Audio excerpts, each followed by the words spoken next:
What's going on, guys? So today on this Shoky Nerdcast 1On1, I have a very special guest, and it's a little bit impromptu, but we're making it happen. You might have heard of him. He's from a tiny little channel on YouTube. Bobby, Skullface. Yeah. So the man, the defender of missing heroes. Yep. Yeah. Bobby fucking Skullface. Thanks for having me. I'm glad I could make it work under short notice. And yeah, it's a very, very random. We both had the time to make it happen. Yeah. But yes, by all means, I'm honored to have you over here because I'm a whole lot of nobody. So am I, man. Yeah, I know. So am I. I know. You're all fucking humble brag over here. I'm just kidding. You guys may or may not have heard of Bobby Skullface if you know my channel, but odds are you have. But I personally have been following you for a couple years now. Mm-hmm. I found you via MGO, basically. Really? Yeah, so you popped up as a suggestion because I've been a long time MGO follower. Okay. So okay, I got you. I was like, yeah, because I was surprised because usually stuff like that hits my radar when I'm mentioned somewhere because somebody will let me know, and I was like, I can't see him go mentioning me, but that makes more sense than suggest. He mentioned you a couple months ago on a different review because you had done you had beat him to a review on something, and he was talking about things that you had done with it and stuff like that. So No kidding. He's mentioned you at least once. Check out MGO. Hell yeah, fucking check out MGO. That dude's got big numbers, Mac.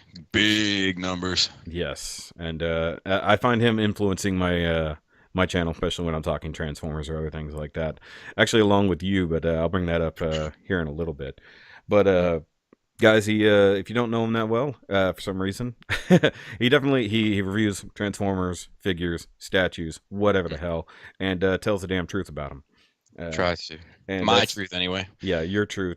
Everybody's truth is their own, obviously, but you don't sugarcoat it. You put it out there the way it is, and I've definitely modeled myself after that because a lot of people just want to be the person. They want to be that personality. People just come and see, regardless if it's real, regardless if the opinion is real. They're just gonna jump on the bandwagon and do whatever. But as you've told story-wise before, a long time ago, somebody just said, "No, man, just be you. Tell it is. You got feelings, you got thoughts on this. So just be you. Be honest." Yeah, I never had any ambition to get anything out of it. Do you know what I mean? Like I think that's what gave the channel the voice it has. Is I never thought, and it's a small voice, but I never thought like I want to get linked up with this company, or I want to get linked up with this distributor, or I want to that was never part of my motivation. So I think that's what allowed me. I mean, I burned bridges, unintentionally by saying what I feel about something. Yeah, both on the channel and off. Let me tell you. Yeah, no, I've heard a few stories of that, either between Nerd Rage or Shattered Cast. Which, by the way, that's a shout out to both of those things. Yeah, man. So, guys, if you don't follow it, by all means, go find Shattered Cast Uncut on the YouTubes or wherever else, and find Nerd Rage Radio, by all means, if you want to hear Bobby off the channel, basically. Yeah. Because, of course, that's where I hooked up through Deluxe, through Realm of Collectors, and, of course, he is, of course, your castmate over there. Yep. And, yeah, he's a great dude. Love me some Matt. He's got me addicted to Legends, that asshole. Yeah. He it's so fun. Matt and I talk when we get a chance to, which is rare, but our schedules are kind of conflicting. Me and most people's schedules are conflicting, so it's definitely me. It's not him, but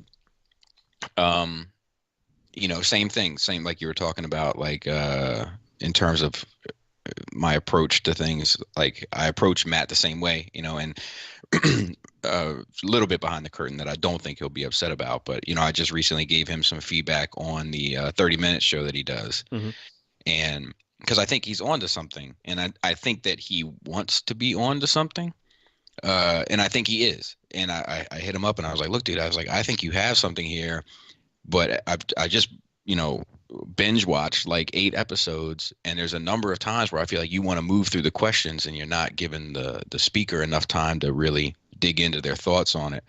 And he got upset by that but then, we spoke privately and I was able to kind of break it down for him. But, Matt's a sensitive soul, Yeah. I try to, every time I talk to him, I try to reiterate to him, like, look, anytime I say anything to you, I'm like, I love you, so I'm not trying to hurt your feelings. Or anytime I say anything to you, I'm trying to be just direct and helpful. But yeah, I had that problem with most of my interpersonal communications, like, so. Yeah. People don't take it the way you mean it. Yeah. You're being constructive, but you can't help coming off sounding like an asshole sometimes. Yeah, one time Jisk asked my wife why she thinks that women don't care for me generally. Mm. And my wife said because the way that he speaks to people, a lot of people aren't used to being spoken to that way, but especially women. And it's a turnoff to a lot of women. Very straightforward. Yeah, yeah. And just because I just want to get to the shits, I just want to get into it. I just want to, like, I don't want to ask you 5 questions to get to the question. I don't want to pad it. I just want to get to it, and then we can kind of discuss it more. Me and people. But Yeah.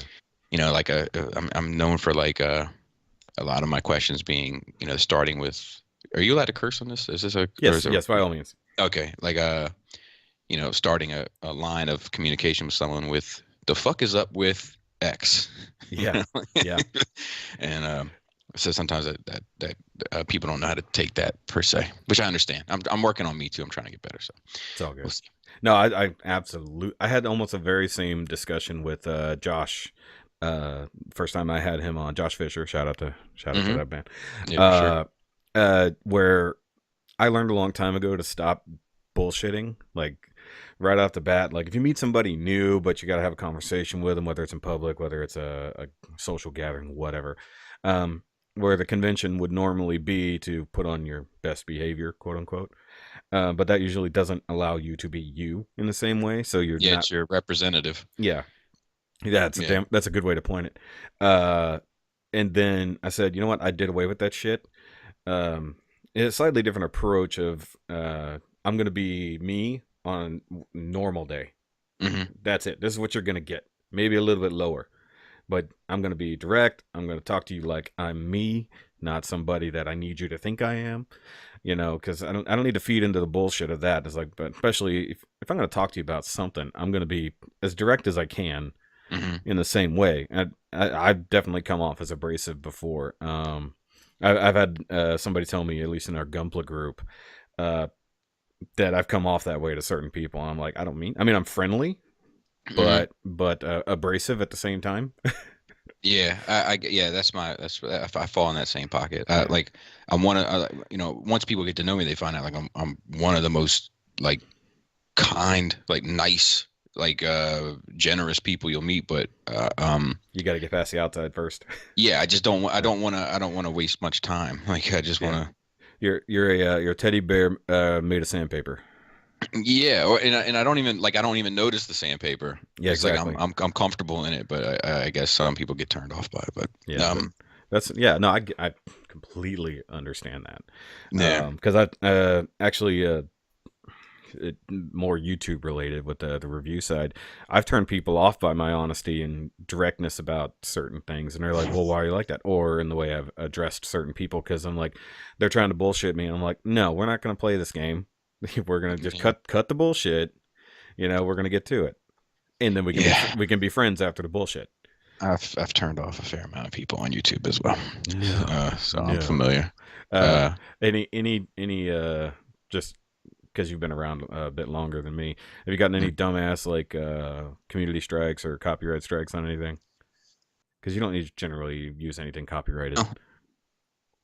Yeah, I had I've had 2 incidents. No, 3. When I first started my channel, they were all drawing videos. Oh yeah.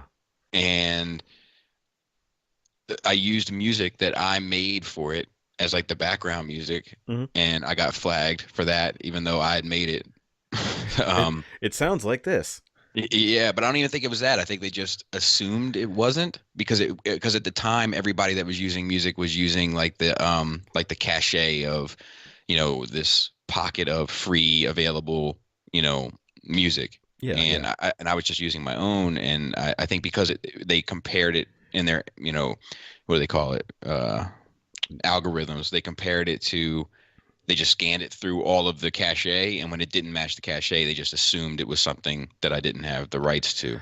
Because it didn't show up as a free item. They Correct. assumed that it's yeah. Correct. So I got flagged for that, and then I had to get that undone, and then I got flagged in Japan for using images of G1, not images, video of G1. But like I was talking over it. It was the I don't know. It was an image of this first season of Transformers, and it was for a sit down Saturday, and it got flagged in Japan. So it got bad, and I actually ended up getting banned like from Japan for that. And then I got one other one for Nothing for Me. I got a copyright, but it wasn't like a strike or anything, and neither was the Japan one. It was just like, this is not available in Japan now because of this. For Nothing for Me, because it has a sample. Oh yeah. I share the revenue from it is shared between my channel and Universal Music Group, which is the fucking emperor of all music. Yeah, a little bit. That's like I could do a whole fucking podcast on the problems with Universal Music Group, but I'll refrain from that for today. I was gonna say I would totally watch that. Dude, that is the Palpatine of the music industry. I've been hit with both video and audio strikes before, and of course it all comes down to when your channel is a little bit tiny. Most were when I was still under 500 subs. My first Nerdcast ever, I was using clips from movie trailers. And I had flipped them, I had changed the color, there was almost no audio at all, and they were hitting them, and almost exclusively was Warner Brothers, because it was Lego Batman and Wonder Woman, and they would not let it go. I don't know how some of these other channels get away with it. Like, there's huge channels that just fucking seem to get away with it. It's like it's the MCNs that protect you from that shit. Oh, okay. Yeah. Okay. That's one of the major things for so if you become a small channel and you want to do things like that, if you've got MCN protection, it's usually what keeps your ass there. As of late, I haven't had that many. Well, I mean, I'm knocking on the door 4,000, which isn't bad for less than 3 years or little. Yeah, that's great. That's great. Toot my own horn there. But one of the dumbest ones, and because I had a vlog channel and my normal channel, my vlog channel got hit with it. It was using the kind of sad violin anime music. I'm sure you know, but I was having to shave my beard off from vacation, and so I flipped it to black and white, and I put that music on while I was having to shave it off. And they hit it, and they're like, "This video would now be blocked until you remove it." I'm like, "You got to be shitting me!" It wasn't even monetized. It was like, it's so dumb. But then I used the same music on one of my videos on the main channel, which is bigger. No hit. Yeah, so stupid. I have ones, because most of the videos that I do are scheduled way ahead of time. Yes. So usually when something gets flagged, I can go in and sort it out and then re-upload it and be fine, no issues. Yeah. Though the video that I did, one of the ones I'm most proud of ever, my how The Last Jedi Saves Luke Skywalker video. Hell yes, I love that video. That video got flagged for imagery used from The Force Awakens during the flashback sequence. Yeah. The funny thing about that is it's the only video that I took from someone that wasn't like a proper affiliated Star Wars video. You know what I mean? Yeah. And that's the one I had to go and change. It's so crazy, man. That's funny. Like I try not to use any clips if I can. I know with audio stuff, if you keep it less than 15 seconds, odds are you're fine. Video stuff, I don't even mess with anymore. I won't insert clips if I can avoid it, or I just flat out don't monetize them anymore. Just depending on what it is. But yeah, no, YouTube is still wrought with lots of problems. Yeah, for sure.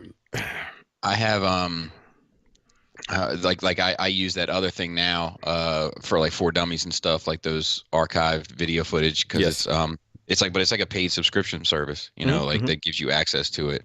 And it doesn't even belong to me. It belongs to a member of Nerd Rage, and he is kind enough to share it with me via his login. So that's what I use now for most stuff. I do love the For Dummies. Dude, That's a fun show.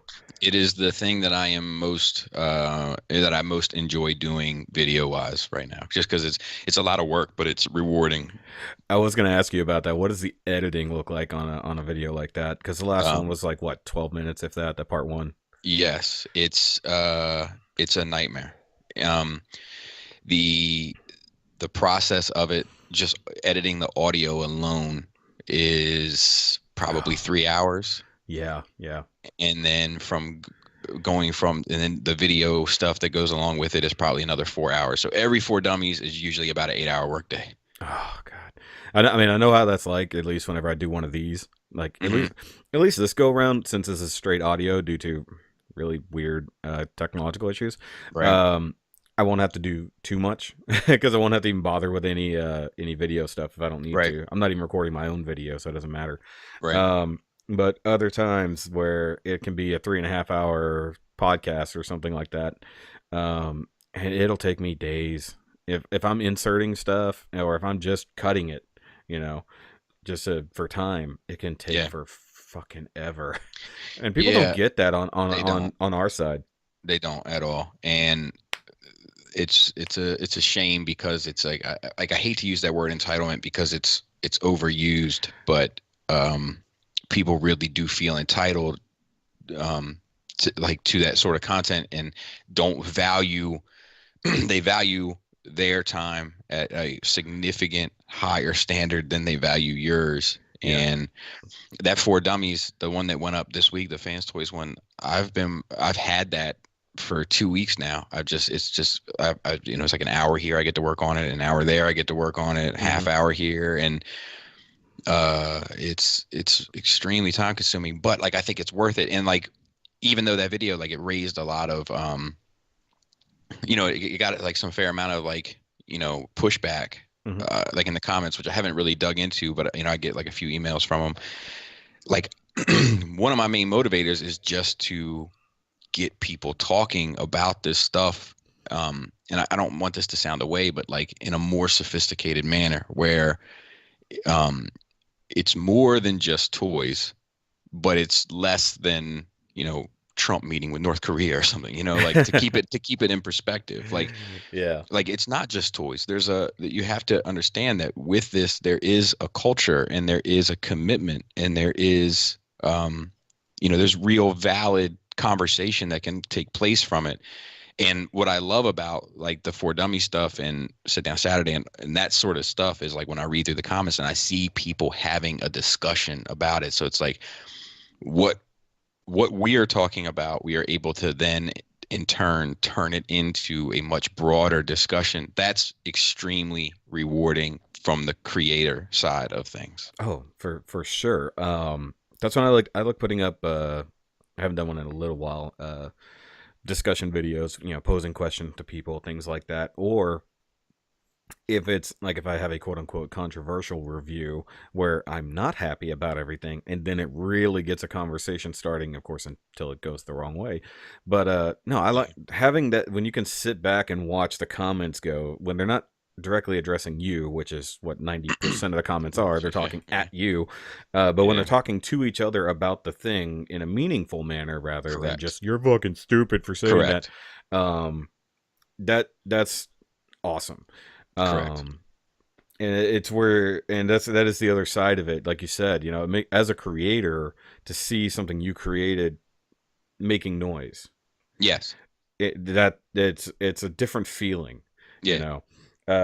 Whereas if I create something like behind me here, there's no result of this, Right. but and if Right. I show it to somebody and I talk about it, and then they go, man, okay, this and this, and what if you this, and you get the cogs moving where there were no cogs before it, and you can sit back and watch it happen. It's even more awesome.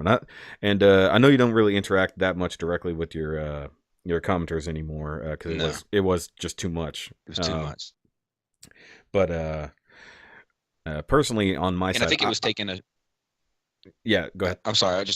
Like not only was it too much, which it was, and what I found the problem mainly was is I could still do that and do reviews with no problem. But what I couldn't do was do that and do sit down Saturday and sit down Saturday every week. Because when I initially started sit down Saturday, it was just supposed to be like a once in a while thing, but people wanted it.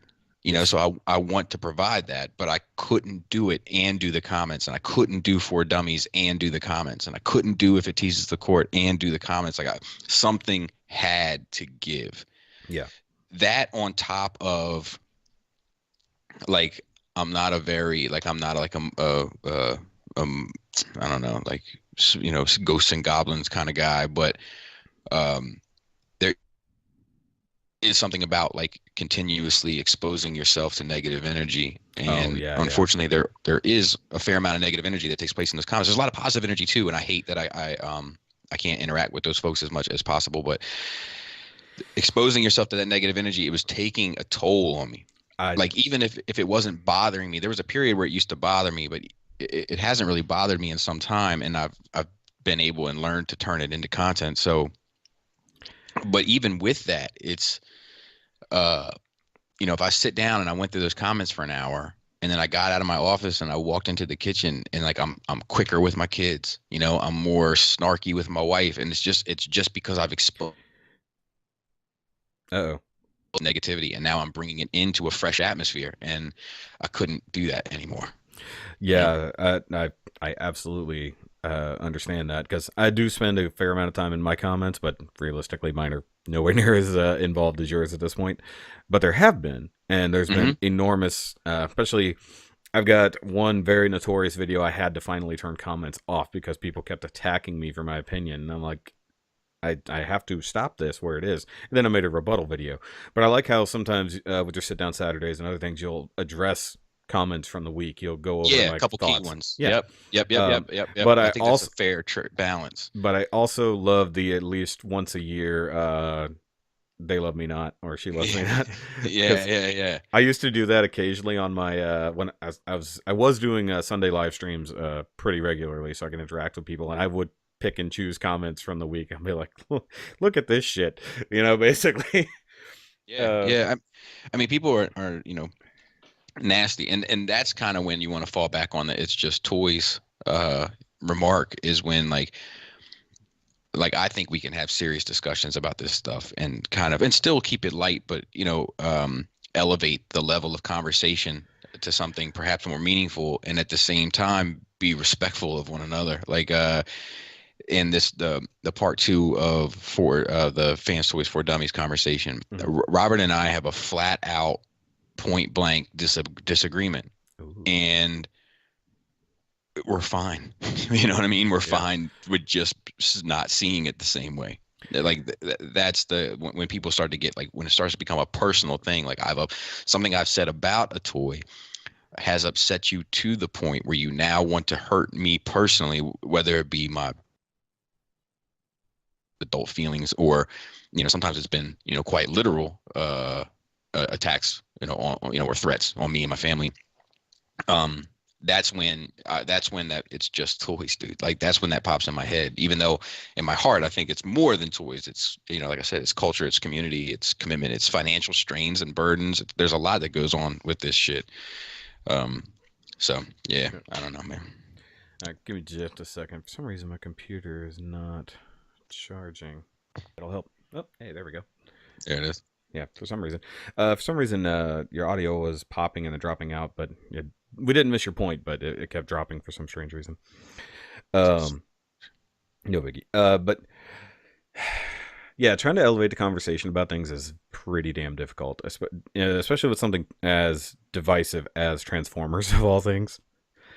Uh, Yeah, that fandom, man, is I it, can't. I think I understand where the problem is with it, but it doesn't make it any easier to kind of deal with.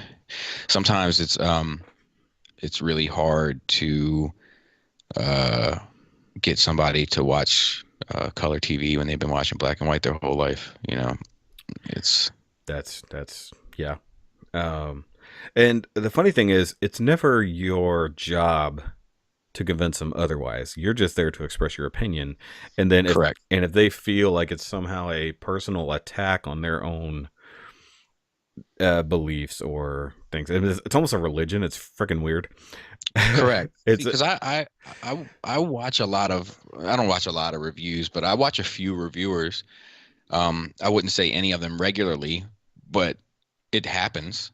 And there's times where I watch something and I'm like, dude, I don't feel that way at all, you know. But that's kind of where it starts and ends with me. You know what I mean? Like, yeah. I don't care. Like, I don't care that this person doesn't see it that way. There's a guy who I follow, probably the closest in terms of reviews, and I probably watch his channel once every quarter or so, and scroll through videos and kind of catch up on what I want to check out, or sometimes it'll be something that I have and I'm just curious what he thinks about it.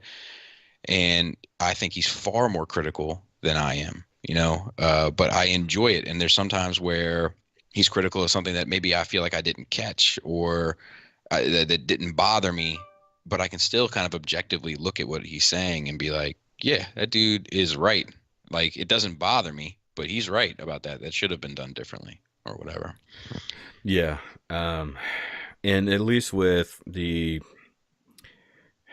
how do I say this?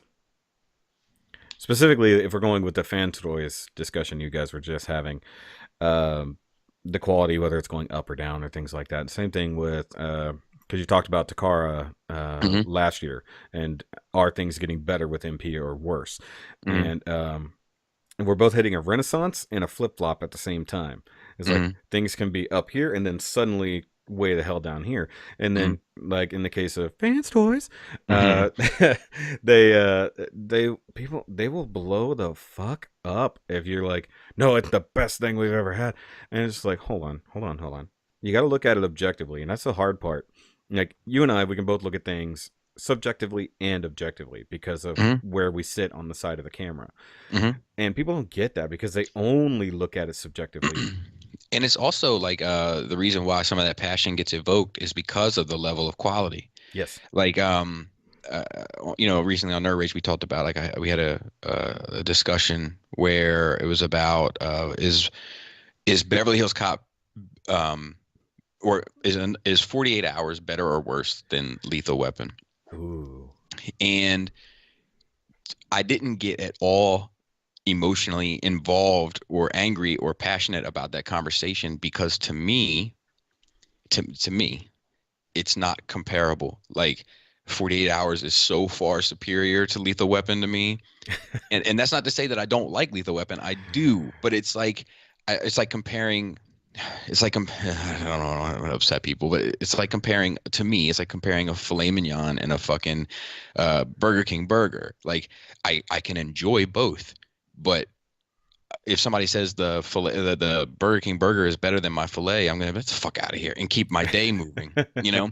Now, on the other hand, we had a conversation about what's better, Beverly Hills Cop or 48 Hours, and there was screaming and yelling and protests and, you know, like, but that's because they're both so damn good. You know, like, and that's what I think it comes to with the Takara fans toys discussion, is that they're both so damn good that the passion and everything for them is raised.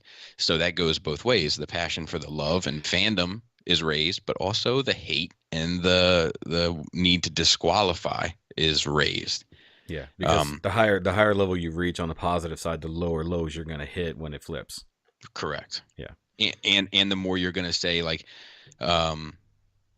you know, like, I might be driving around one day and you're riding with me and you're like, what do you think about Lethal Weapon? And I'm like, yeah, it's cool, man. It's great. It's classic, you know? And then, but completely different universe, we're driving around and you're like, man, I think Lethal Weapon is better than 48 Hours. And I'm like, Lethal Weapon's fucking garbage. You know, I don't really mean that.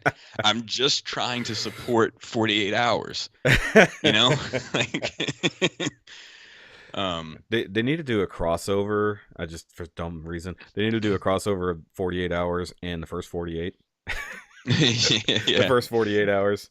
Yeah. And then, like Tom Segura said, they just give the fuck up after 2 days. So like that's where I think that comes from, is that like people say things they don't mean because they're so much in support of something else. I see it happen with music all the time, movies all the time, Oh and God. this is the only place where I really see it happen, with Transformers. Yeah. It's and you being in the position you are in the community, so to speak, uh you you're like the crux of it. You're just trying to be you, and then everybody's attacking you for this shit on both sides, Yeah, or or on the praising. same, yeah, exactly. Or praising, or like subscribing to my train of thought just because it's my train of thought. Like that's not what I want at all. I want to give you what I think about it and discuss it and hopefully elevate how you see it and elevate how you discuss it with your peers. But I like, question what I'm saying. You know what I mean? Like Yeah, question it to yourself. Like, it's of not course. gospel. Mm-mm. It's not gospel. I actually use that Formula. exact quote. I use that exact quote in tomorrow's Yeah, video. This is a disclaimer. Those dummies discussions, they're not declarative statements. It doesn't mean that what we say is God's gospel. It just means that this is a it's like, don't take it as gospel, guys. Just know Yeah, that this is my opinion, and you're allowed to have your own, whether it agrees with me yeah. or otherwise. And I always tell people, actually, I was just because of the conversation you and I were having this morning about the Bayverse, and I guess it started yesterday. I went back and I watched my Transformers 5 review with my buddy. And I always tell people at the end when I review something like that, I was like, you know what? You can watch all the reviews online and everything like that, but until you see it for yourself and formulate your own opinion, don't just take what I say. Yeah, sure. And that goes for toys, that goes for whatever. That could go for Burger King burgers and filet mignon, you know? Yeah, yeah. I said, I forget what I was gonna say, but like, fuck, I had something poignant, but it's okay. It's it'll fleeting. it'll come back eventually in the middle of nowhere. Oh. Sometimes that people try to catch me in a trick bag of my opinions, like, Yes. and they'll be like, "Well, you said you like this here, but in Scoria's review, you said you didn't like it." And I'm like, "Yeah, dude. And gray used to be my favorite color, and now it's black. Like, like, I like Yeah. people Yeah. grow, people change, people's views change. Like, their what they think something is worth changes in regard to what their income is. Like, things change." So, it's That wasn't really funny. don't try to, find the inconsistencies in my word like you would the Bible, because you're gonna find them, because I'm fucking human and I change. Well, in that case, you are like the Bible because you're going to find contradiction Right, everywhere. right. Shout out to all the Christians. Um, I consider myself one. Calm down, people. Okay.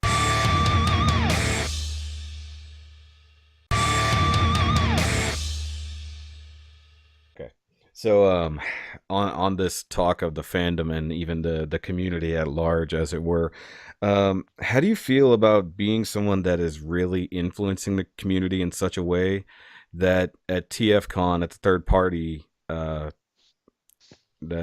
panel, everybody says fans toys. Yeah. So that's a double-edged sword. So on one hand, it's one of my favorite things, like the fans toys, like that is one of my favorite things, because to me that's affecting culture, and that's one of the biggest kicks I get out of it, is affecting the culture.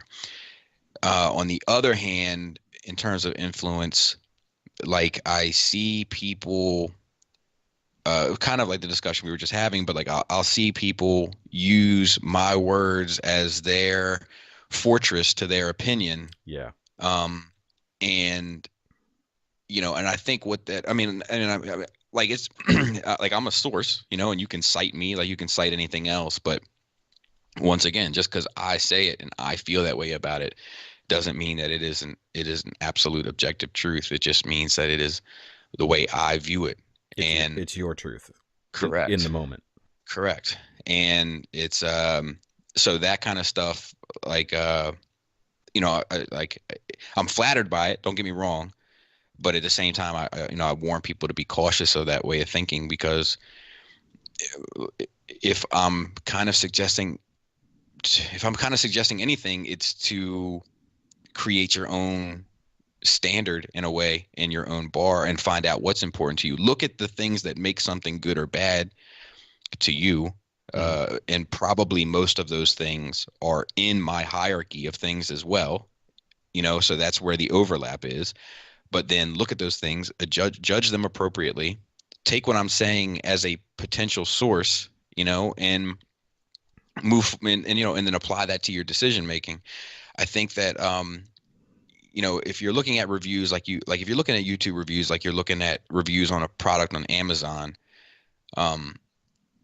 you don't see one 4-star review and be like, well, this has got to be the truth. Mm-hmm. You look at a couple of the 5-star reviews, you look at a couple of the 4-star reviews, but usually you go straight to the 1s and 2s and try to find out what the problems are, and then hopefully you judge for yourself. Like, okay, it's got 1-star review from a guy who had a really bad experience with it, but most of the reviews tend to be positive, so maybe I can take a little bit more faith that this is going to be a good product for me. Like I just want to be a kind of a tool in the toolbox. Like I don't want to be Jesus Christ of or not to use another religious reference, but I don't want to be the prophet. I just want to be a valued tool in the toolbox. That's it. Yeah, that's a great way to look at it, because we're not the yardstick, we're a yardstick. Correct. So that it's like we are not the things by which you need to measure it, because you need to measure it for yourself. Correct. We're just showing you a measurement. But it could be that you've bought 10 figures and you've watched 10 of my reviews and you feel the same way that I do generally, and you're like, okay, well, I value this opinion more than this opinion, so I'm going to take what he says about future products into account. Like I do the same thing, but that's. I think this Fans Hobby Overlord is like a kind of a perfect example of it. Yeah. Because objectively, it's good. Objectively, it's a really well done thing. Mm-hmm. Subjectively, dude, I wouldn't accept it for free. It's just not what I want. Yeah, it's not. It doesn't fit you. Yeah, it's not. It's not the right socks. Correct. Yeah. No. Because that's one reason why I really appreciate watching your stuff. Because whereas 90% of the time you watch somebody like MGO, he's bought the thing, because he's got just this endless fucking collection. Yeah. He's not generally getting loaned something just to look at, stuff like that. Right. So his opinion is based off the fact that he bought it. He's invested one way or the other, whether it's money or emotions. On your side, you look at it like, okay, I need to look at this to see if I want it at all. And somebody's loaning it to me to form that opinion. But then when it's something like that one, which yes, it is a really awesome looking figure, it's got the definitely tolerance problems and things like that.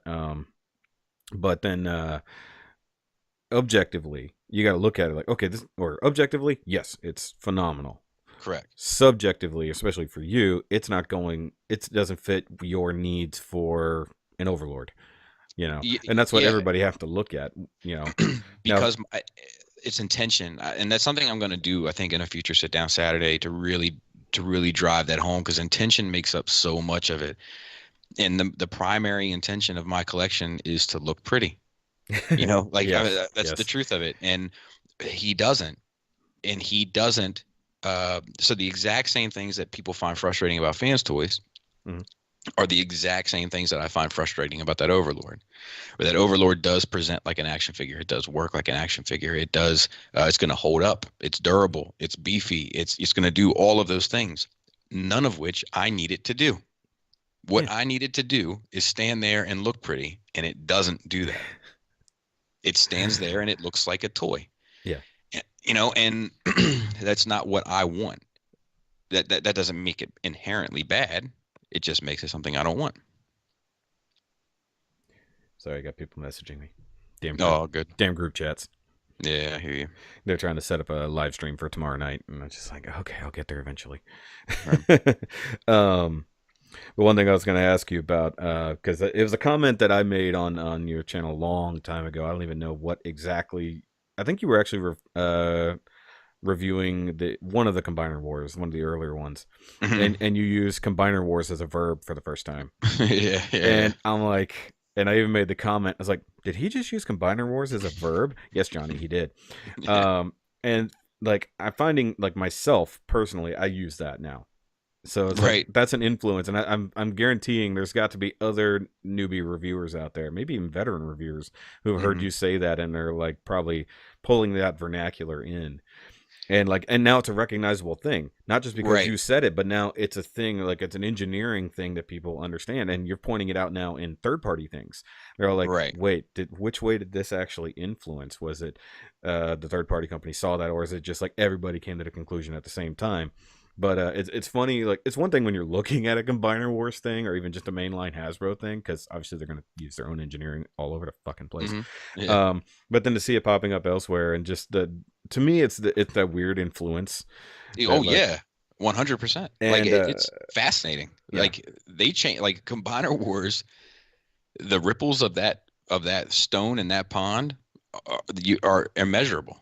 And you can see even the way the slot in pegs, a lot of third party combiners, at least Yep. of that generation, all started Yep. using it, and then they went, maybe we'll take that back just a notch. Yeah, and we can still see. I mean, like, if Combiner Wars engineering didn't exist, Chronos arms don't connect the way they do.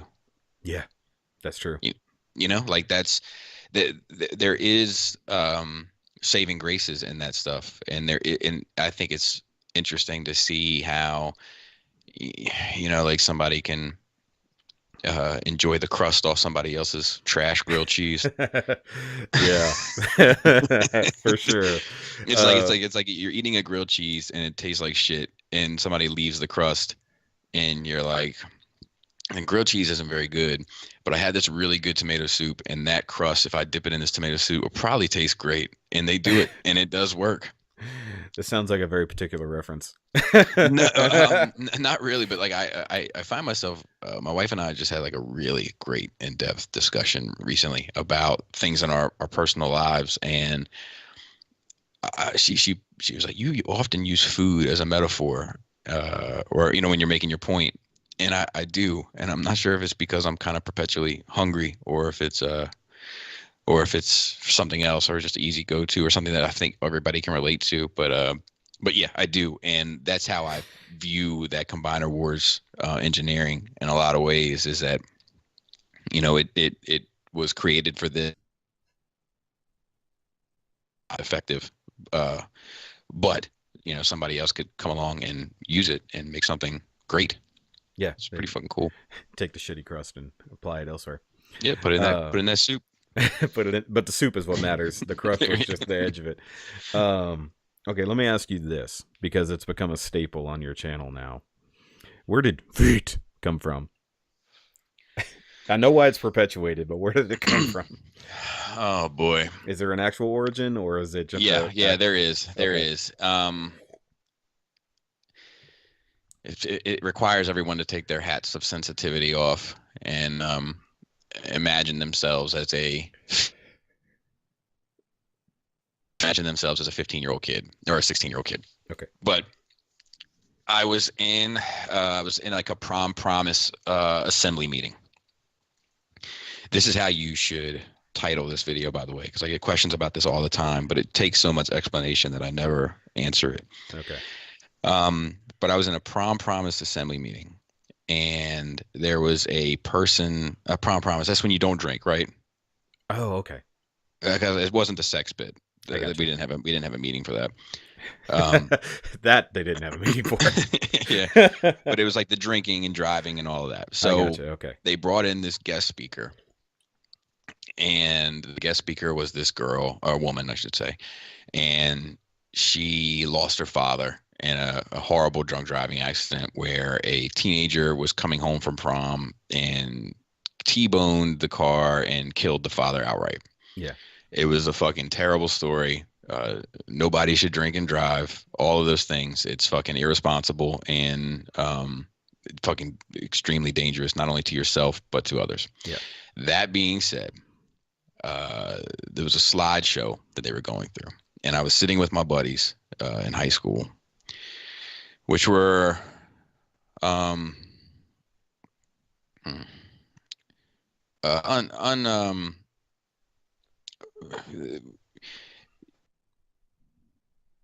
parents may have been upset if you were hanging out with myself and my buddies during the high school era. Gotcha. And yeah, and I was sitting with them, and she's telling the story, and there's like this slideshow behind her of all like the pictures of the car, pictures of her father. Her kids in the audience are crying, like the whole bit. And they cut to a picture of his toe-tagged feet, right at the kind of, I don't want to say punchline, that's the wrong word, but right at the climax of her story. Yeah. And as soon as they did so, my buddy Dwayne, right in front of me, screamed out as loud as he could, "Feet!" And we lost our shit. A few other kind of undesirables in the audience at various points in the assembly lost their shit. We were asked to leave the assembly, I would imagine, and et cetera, et cetera. It was an immature thing to do. The poor girl lost her father, all that shit. 100% correct, but I was, 16, 17 years old, and it was fucking hysterical at the time. So, and that dude, that dude was probably like, that kid that you hung out with that was like, oh, fuck, like my parents hate when I hang out with this dude. No, I never did that. I was a good kid. You're an angel. Maybe I was that kid. I don't know. But yeah, he was. I mean, the same assembly, not the same assembly, but same, situation, different assembly. And he tried to light this girl's hair on fire that was sitting in front of us. Like, he was just a bad kid. Good job. But he was funny. He was very, very funny. Yes. And he ended up not being much of a benefit to society later on and paid the price for that. But that feet thing is like something that my buddies and I always used to say, even to this day, because we all grew up together, went to school together, and and like, dude, get your feet off my couch, or whatever, like, so like that's where it comes from. That's the origins of it. That's funny. And no, I have a similar story, but let's see, how old was I? It was 18 or 19. It was like the second or third time I'd been to defensive driving because couldn't stay away from speeding tickets. And me and my buddy managed, because we were racing up the freeway, because dumb kids. And we both got pulled over, so we both went to defensive driving together because that's what you do. You go with your fucking buddies. And Sure. We've been through it. We've both been through it multiple times. Same stories, same shit. They always run through every time just to get through the 6-hour class or whatever it is. And the lady, I'd never heard this story before, and she was talking about a guy who got hit by a car who wasn't paying attention at night. He was wearing all black. He's riding his bike. He's got black shoes on. He's got a black bike. He's riding across a no-lit street in the middle of the night. And I lean over to my buddy and go, maybe he was a ninja. Yeah. And we burst out we couldn't contain our shit, like, at all. Like, we're just, that shit. And she just looks back. We'd already been cutting up because we've been through this shit. We're just waiting to get to the end of it. Right. And like, we could not contain it. Like, for the next 2.5 hours, we just kept going back to it. And I was like, at least we didn't yell it out loud, but we were laughing out loud in the middle of her story. Right. Mind you, it's the same bullshit they always got to tell you. They kept showing us, I swear to God, the first few times I went, they showed the same video with the guy from Unsolved Mysteries doing the voiceover for however many accidents happened in a single 24-hour period across the country and stuff like that. And just and if you grew up watching Unsolved Mysteries, like, that dude's voice is like, for sure, digs in. But after you've seen it 4 times, you just don't take it seriously anymore. Yeah. It's like, we get it, but can we please get to the end of it? But yeah, never do that shit with your best friends. It's like at least, like, separate yourself a little bit. Yeah. But that's a good origin, though. That's a funny origin. Good to know. Yeah. Everybody knows now. Well, for better or worse. At least my subscribers. At least my subscribers know that. Yeah. Yeah. It's funny stuff. Yeah. And then I love people who are like, why do you say feet like that? It's like, why does he say it in the first place? It's like, it's not the explanation of the origin, it's the explanation of the perpetuation that's even funnier. It's like, because it annoys you, that's why. That one dude. Oh my God. You had some classic comments in the last couple of years. They're just like, oh my God. You fool. Oh yeah, that guy. That guy was he's the a treat. best. And then, like, okay, so changing direction ever so slightly. So all the people who have an opinion of all your opinions on your opinions. of your toys, and they only see that one-dimensional side, but you have the other side that honestly a lot of people don't realize with the defending missing heroes. Yes. And all the charity that goes towards. Correct. And that's to help out first responders, policemen, Yep. and whoever. Does it change per year, or is it the same? Yeah, it changes every year. And that's kind of where everything started, and that's all the art stuff. And we make a donation to let's see, so far we've done Wounded Warriors twice, we've done National Fallen Firefighter Association, and we did Concerns of Police Survivors, which is COPS is like the acronym. Yeah. Oh, nice. And then we donated this past year for 2018. Our donation was to there was a fireman that was lost in the line of duty, and we made the donation kind of directly to his family, as opposed to like a charity organization. Just because they're like, it's from Maryland and we are Maryland based, and it's like one of our own. So we contacted, we were able to get the information to the wife. We contacted the wife, told her what we were about, asked if we could donate, and she forwarded her PayPal, and the money was sent through. If you don't mind me asking, where does that charitous, that's not even a word, that nature of charity come from for you? So it's multi-layered in a way. Like when like the whole DMH thing was all set up under that premise, and my father was a fireman. I remember I have a lot of family that's military. I never served in the military, like in spite of what people think. And so I went to, and was aware of a fair amount of like related funerals and or injuries or whatever. And, sitting with my dad outside of hospital rooms and all that kind of stuff growing up.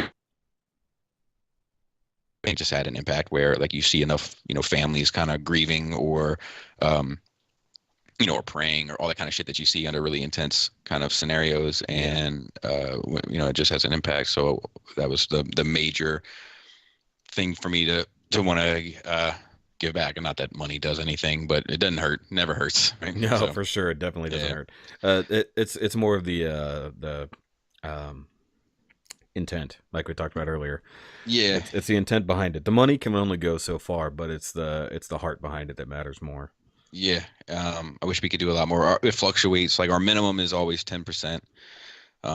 There was one year we had like an exceptionally good year and we did 20%, I think. And then there was another year we did 15%, but we never go below 10. That's kind of the general rule. That's good. That's real good. Because I try to do a charity event on my channel once a year now. I did one raising money for lupus awareness last year for my wife. Because she suffers from lupus. Yeah, people shouldn't buy that shit, I suffer from lupus. Do you? Yeah, it's downstairs in my basement, fucking not moving his feet. Jackass. But I'm sorry to hear that. No, it's fine. She just has to live with it. That's all it is. But like this year, because I do a Gundam build contest and it's all charity.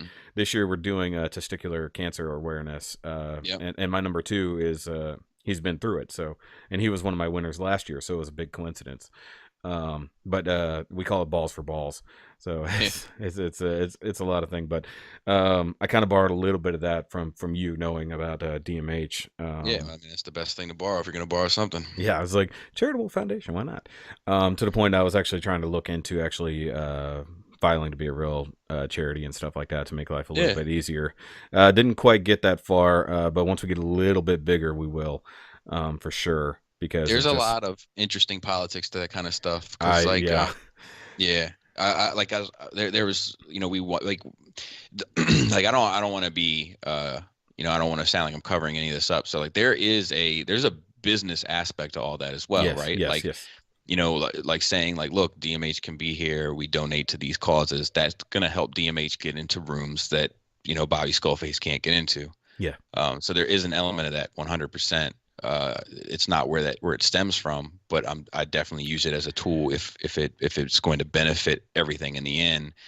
But there's been charities that I won't mention because we've donated to some of these charities where we wanted to be affiliated, and based on some of the content, specifically on the podcast, that we have not been able to. Now, that doesn't stop us from giving them money because the cause is still the cause.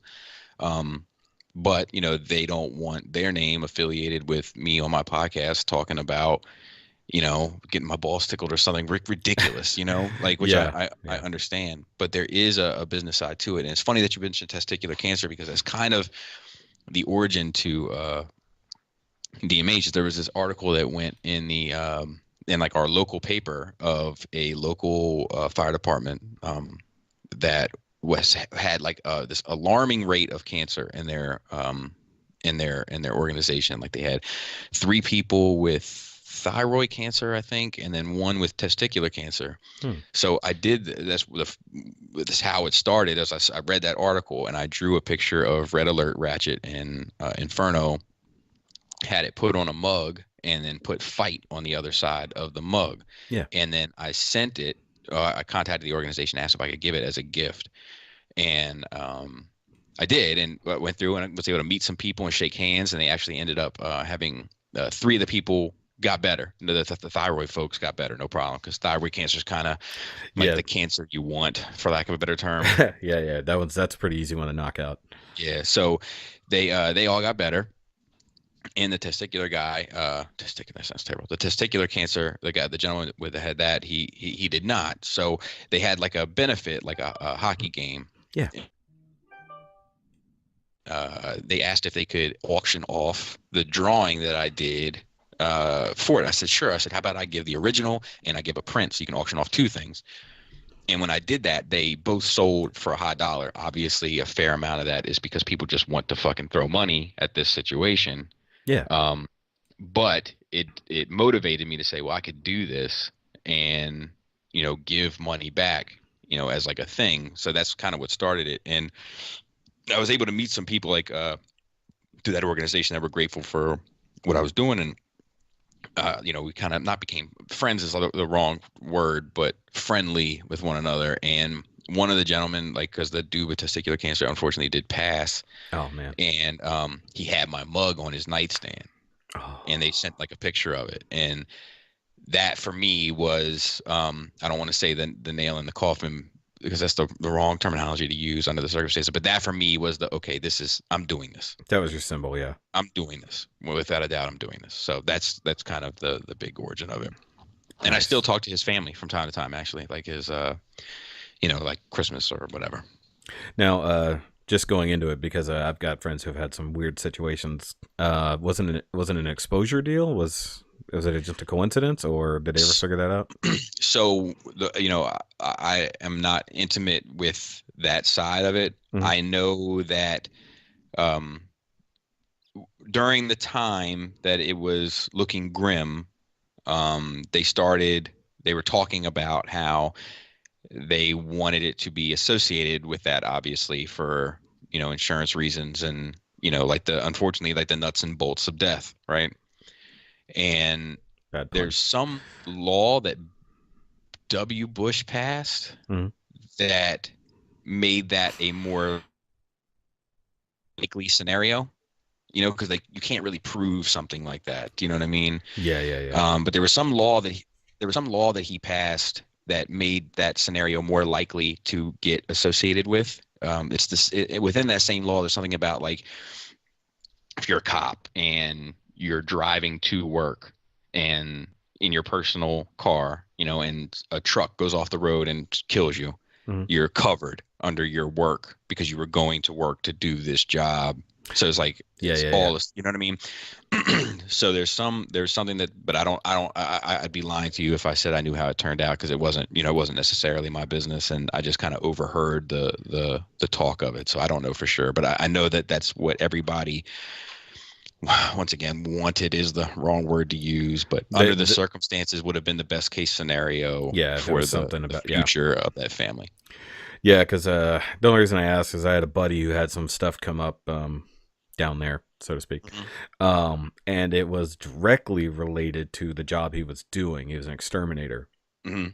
And by always handling whatever, even though they weren't like heavy pesticides or anything like that, but the chemicals and stuff like that. Constant exposure. And he had it on his hands without even thinking about it at all, and he started having issues down there to where they couldn't have children naturally anymore. I'd have been like, that'd have been lawsuit city on my part. Yeah, for sure. But luckily they've adopted and stuff like that. But it's all good. But that he's out of that particular line of work, at least directly now. He's more of a manager. But that's the only reason I brought that up, because it's like that sounded like it's like that's not just a coincidence. Yeah, no, and I would doubt that it was, but I mean, testicular cancer, I think, mainly affects people between 16 and 25. He definitely fell within that age bracket. Like, there were other things, but I hope that it all worked out for them the way that they needed it to. Yeah. No, that makes sense. I feel like I'm bringing up a lot of old wounds here. No. Like, okay. I just want to be careful about how I word stuff like that, because obviously, to say it all worked out the way they wanted it to. Obviously, they didn't want their son to die or whatever. But yeah, you know what I mean? No, for sure, that makes sense. And when it happens to somebody young like that, even my friend who's my number 2 on my contest, he's just a little bit younger than me, and it was 6 years ago. So yeah, he was mid-20s, and they had just had their son when he discovered it. And unfortunately, he lived, so that's fine. He's been in remission for years, but he did have to lose a testicle to it. So check your nuts. Check your nuts, always boys. check your nuts, boys. But that charitable nature that you have has been rolled out, at least through the community at large. I don't know if that's anything specifically to do with you or just the community that has happened that you're a part of, but it goes back to what happened to Josh Fisher. Mm-hmm. And he made, I've talked to him about it, and then you've brought it up before and stuff like that. And I messaged you a few months ago when you made a video about it. You talked about TFCon and all that. And I said, thank you for being you and doing what you did to at least help reinvigorate and make sure that Josh was in the right mindset, and it made a huge impact on him. And you told me that, man, I'm just trying to be the man my kids think I am. Yeah, that's right. Yeah, I was like, and that stuck with me a little bit, because it's like when you're a father, and I was a stepdad for many years, and then unfortunately things didn't work out. But you have this bigger image to live up to of whatever your kids look at. You're not just you're also dad, and dad's invincible. And then everything you do that they see matters. Right. And I asked you a question, and it's something you said you had never even thought about. And I said, it's like, what's it like knowing that you've got kids who've grown up knowing you, well, only as a reviewer? Yeah. It's like your 2 youngest have really only known that, right? Yeah. I asked my oldest. So like my oldest is, my kids are all a lot like me. My oldest doesn't look anything like me, but the other 2 look like me. My oldest looks like my wife, but they all 3 personality wise are pretty close to me in a lot of ways. And I asked my oldest about this one time because she was at TFCon, this last one in Chicago, and she got on the elevator to take something up to the room or some shit. I can't remember. And there was like 2 people on there. And they were like, and one said to the other, like, do you know who she is? And I said, no. And that's Bobby Skullface's daughter. And the other one was like, oh, so you're basically a celebrity. And like, I don't know who those 2 people were, but yeah, my daughter's head became the size of that elevator at that moment. So like she likes the like, I don't know how to say attention, but whatever it is, the attention, I guess. That's the celebrity of it. Yeah, which is like, a laugh, but she likes that a lot. And I mean, I wonder sometimes, I'm a firm believer that like, it doesn't matter what you do for your kids. At some point, they're going to end up on somebody's couch telling them how you fucked their world up. But, like, I mean, there's a lot of sacrifices to my family from a lot of this shit, for better or worse. Like last year we went on vacation. You know where we went? Chicago.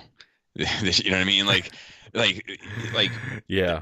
So there's a lot to that. Like there's weekends where we go to New Jersey for the collector con up there, and they're basically sitting at a table and bored out of their fucking minds. But it's like, it's part of the the deal.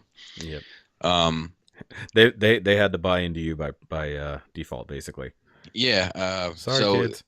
But they all like it. I mean, they all like being in the skits and stuff, and they all kind of understand it. And like the business side of things, they reap a lot of those rewards, and they're a-okay with that. So yeah, they got to be a-okay with all of it, kind of.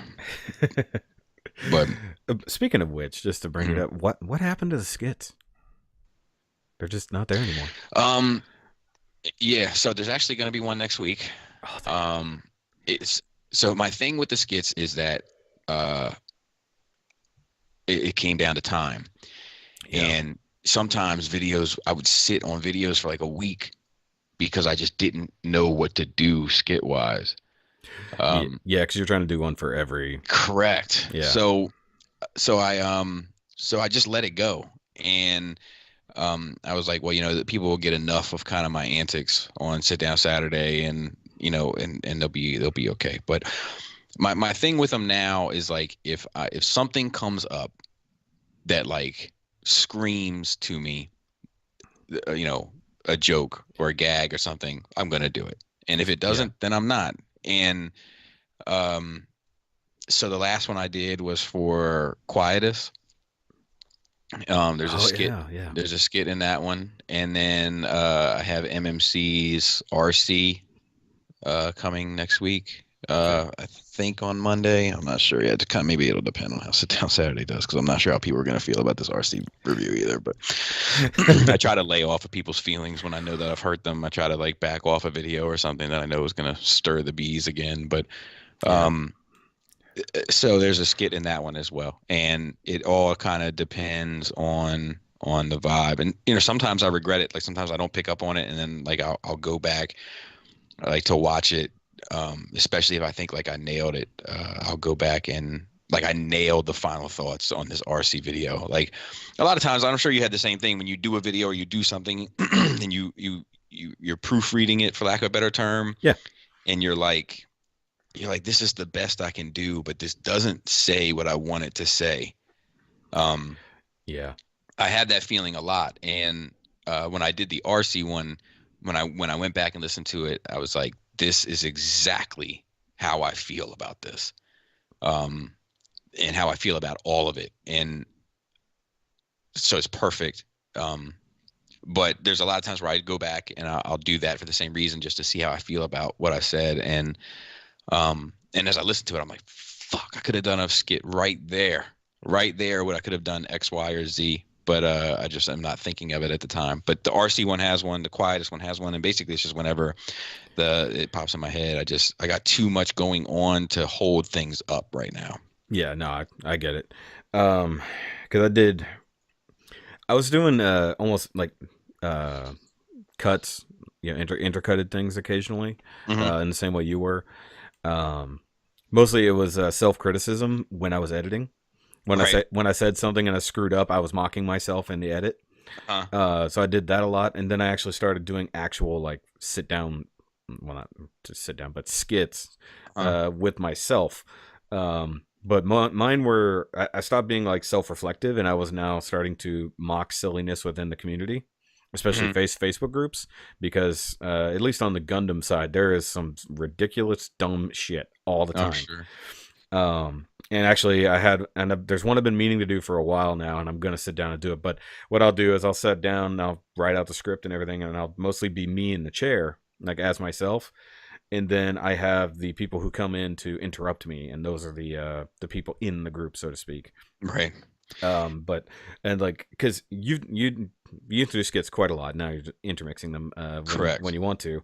Imgo does them virtually at the end of every single review now, with the figures at least, not with in person. But it's another way to interject your personality into it, and I think that's one step that a lot of guys who are just very cut and dry with the reviews, say like Piog or something like that, where they're just in and out, done. And nothing wrong with that. Nothing wrong. No, not at all. I think he's one of the most balanced reviewers out there. Like, there's a lot of people that try to like weaponize me against other reviewers, but like I think PI in particular is one of the most balanced reviewers out there. It's just everything is just he might be like, I think you can make an argument that he's objective to a fault. Yes. Yes. Everything is just just straight down the center, and like I respect what he does a lot. Yeah, and he's one of the ones that I'll default to for a lot of things, like because I have my at least big 4 or 5 that I'll hit up for if it's something I'm really interested in or new, or something I've reviewed, because I want to see other people's opinions on it after I've done it, and that's fun. But I love the perceived rivalry between you and Ben for a while there. Yeah, I think it's a complicated one, man. I think that Ben needs no, that's the wrong way to say it. I think that I need to exist because Ben exists. Yeah. I think that like it's the forces of the universe keeping things balanced. Literally, it's the force. Yeah, like I think that dude. Who's the light side, Bobby? I think that dude loves everything, A little bit. And I think that that creates a positive energy around that dude, and there's a and that's like, I think that's awesome. But I think that I exist because that exists, like in a way, like because there was a lot of that. He was probably like the apex of that when I started. That that I was like, okay, well then I need to do this because there's not this voice. Like the game, for lack of a better term, is missing this voice. Yeah. So because it has that voice, it probably has my voice. Like, and Ben's has been supportive of me generally. Like he bought a T-shirt, little shit I wouldn't expect. But then like I try not to get involved in like internet speak or whatever because I have a hard time understanding nuance and context in text messages. Like I tend to just read it straight down. Like if you want me to feel a way about it other than how it comes across to me, you're gonna have to put an emoji at the end of that shit, because otherwise you don't know the tone. I don't know the tone, and I have a tendency to expect the worst because I think of my personal life experiences. People say what they meant and meant what they said, and therefore I had to take them at their word. And I think that's almost gotten Ben and I into some complicated situations from time to time. But then, when I'm like, look, I'm doing a T-shirt, Ben hit me up like, yeah, man, I want one. So it's like, okay, well then it's not this, it's that, or you know what I mean? It's so that's why like it could be how I am interpreting some of the things, but I've never had any real, personal issue with Ben. Some of the things that he has said, and it's not like it's not Ben's fault per se. Like it's no more his fault than it is mine about opinions that I have that people find unfounded or that doesn't align with their personal views. But there's been situations that him and I have had where I've been like, I don't know how I feel about that, but that's none of my business. I know he's had some health issues. Yeah, for sure. And like, to me, that supersedes everything, right? Like, that's real human shit. So like, I want nothing but the best for him. I hope that he recovers. I know it's been a rocky. I've even put links to his aid, situation. Like I've put that in my videos before, like in the description, just to, like, cause that's real stuff. And I know that like, like it sounds so fucking petty, dude. And it sounds so trash, but like, constantly hunching over a fucking camera and then hunching over a computer screen to edit what you did on that camera, that takes its toll on your back. Yeah, I know. I've been there. Whenever So, you sit there, I couldn't imagine what he goes through. I feel like he's, and this is just, inside baseball, I feel like he's got like a raised situation, like he's got a high table to work on. Like he's not having to, obviously we know he probably can't, he doesn't stand too well most days probably. that might be a matter. Yeah, exactly. That So might be a necessity being the mother of all invention kind of thing. And you can see it in a lot of the ways watching his reviews, how he's got to manipulate things probably a little bit differently than you or I would. But no, it's just. But the only reason I kind of just thinking about that is because it seems like a lot of it was perceived on the viewer's end for some reason. There's like no real perceived actual beef, but for some reason Mhm. it's the, well, my reviewer likes it this way and then my reviewer likes it this way. So it's not even beyond the fandom of the thing, it's now the fandoms of the reviewer that are now not necessarily toxic, but perpetuating the bullshit that there really wasn't anything there. But you're right, the necessity of somebody who's overly positive, like one of my favorite reviewers online says, pure positivity is just diabetes. And so you're just sugarcoating everything is super sweet and awesome. At the other side, you got to have some bitter. Yeah. And somebody's got to be that. And I see the same thing on my side, with the Gundam community, where Mhm. there's so many guys who just love every single kit and they talk about every single fucking thing. Like, this is awesome. I love this. This is the best thing ever. Or they hate a certain thing. And then I find myself a lot of times on the opposite side of that and then under attack by the dumb shit. And then people will jump over there. Well, Shoky loved this. Or Zaku Aurelius loved this, and like, why don't you like it? Because I'm not them. Yeah. I'm Like me. like that's why I'm careful when I choose my words. When I talk about him Hmm. particularly, because I do know that people, and I saw him react to it one time. He over the KFC Dicka. Yeah. Um, I had my experience with that toy, and I never watched his review. I never knew that he said it was great. I did none of that was in my mind when I did my review. But apparently he did say those things, and he had a different experience.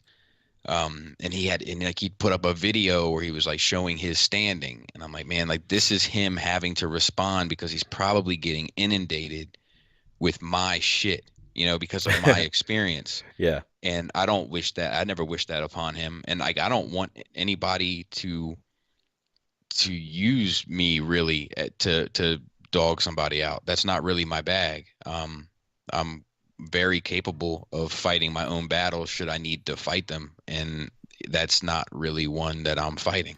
No, because it wasn't your fight in the first place. Somebody else making the fight for you. When you Correct. were like, there's nothing to fight about here. It's like, you need to Yeah, relax. I would buy. I'd buy Ben a coffee and talk to him. Like Ben and I are fine. There's issues that I take with some of the things that he does, but no more than I do with anybody else. And I'm sure he feels the same way about me as well. Hmm. You know, No, everybody loves Bobby Skullface. I can assure you that's not the case. It's all good. But yeah, it's so weird because how people can also have jealousy for someone else is strange. Like, you may not have a single ounce of jealousy towards another reviewer or something in the way they do things or their advantages, but somebody else can have that jealousy for you. Like, Yeah, yeah, no, that's real, and and I understand that. I do understand that, like because I have I've like I'd be lying to you if I said I never looked at numbers, if I never looked at the numbers game and said, oh why the yeah, fuck are my numbers not like these numbers? that's You it. know, That's my buddy every single day. Every you single know, day. He I'd be lying to you if I said I never did that. I certainly have. Um, but I also think there's a charm to it as well. Like I think that I thrive being an underdog. Mhm. You And enjoy you enjoy an upward fight. yeah, I do, and I'm not sure. I'm not sure if it would be good for me to, have, 2 billion subscribers or whatever. Like, I don't know if that would be a good thing for me.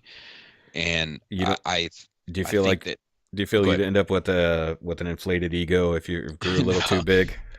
no, only because I think so poorly of myself that probably not. Like, but like, I think that,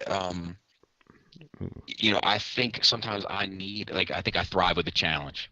Yeah. Is what it comes down to. And I also think that like I'm very appreciative. So like I know that it's cause and effect. Like I have a strong opinion about things. So like every action has an equal and opposite reaction. So I get a strong reaction, and a lot of Yeah. that reaction is positive, you know, but some of that reaction is negative, and it's, it's equal reaction. Um, So I'm good with it, and I think that this, like, what people call it, like, this cult following that I have is, mm. I like to call it a summer camp. And I just happen to be the counselor on duty, but like, I think I think it's I think it's what fits. I think it's what fits what I do. Like, I don't think that I have the voice that the majority of people that are interested in this stuff have. So I think it only makes sense that I have this small, relatively speaking, strong pocket of supporters, because there's probably only a small, strong pocket of people that are like me in this specific hobby. Yeah. And it's one thing I always look at. It's like, sure, it'd be great to have 150,000 subscribers. Hmm. But if I've only got 20,000 of that 150 that actually think like me or actually cool, then it doesn't really matter. It's like if Or it's engage. or engage. Yeah. I mean, even not on that part, but do you want to build a giant community based out of just filler, or do you want to have the hard set few that are Well, there, a ride or die, basically? for sure, for sure. But I also, like, in terms of engagement, like, I think about that a lot. Like, let me put it this way. Hmm. I'm I'm a lot less bothered that I have 15,000 subscribers compared to, someone that has 100,000 subscribers. I'm Yeah. a lot less bothered by that than I am that I have 15,000 subscribers and I'm only getting 7,000 views. You know what I mean? Yeah. Yeah. That's what bothers me. Is it's not the Excuse me. it's not the comparing my numbers to another reviewer's numbers. It's looking at your It's numbers and going, why? Yeah, it's looking at my numbers and saying, why are only half of these people interested in looking at this? That's what I want to fix. Oh, you're lucky to have half. Well, I've got so I that's the other side of that argument, is that, yeah. like, you can look at people with hundreds of thousands of subscribers and they have 10% viewership. Yes. So, like, that's what I take comfort in, is like, I have great viewership for my subscribers because there's I'm fortunate that the people that check my shit out are usually passionate about what I'm doing, and I will take the small passionate pocket over the large, if it suits my needs pocket. Yes. It's yeah. Exactly. And that's a personal fight I've had to have just as well, because obviously I'm significantly small, but growing every day by all means. But I've watched my numbers more than triple in a year, and watched my viewership, my engagement drop by more than half. Right. So I was like, can I get back? It's like, I'd rather stay at 1,000 and get 400 or 500 views a Right. day Right. than have 4,000 and have 150 views. It's like, hold on. It's like, numerically speaking, this makes no fucking sense. And that's why the algorithm and YouTube and all that bullshit doesn't matter, Hmm. And it's like, so at that point, I came to a similar conclusion to what you did not long ago. And I guess everybody hits the same button eventually. You're like, it's not just the total fuck it button, it's the fuck doing it this way button. I'm going to do what I want to do for me, not Right. do, and that's what a lot of creators have to get to, because everybody falls into the trap of, I'm going to do the new popular thing and I'm going to try to get it out first so that I can get the views.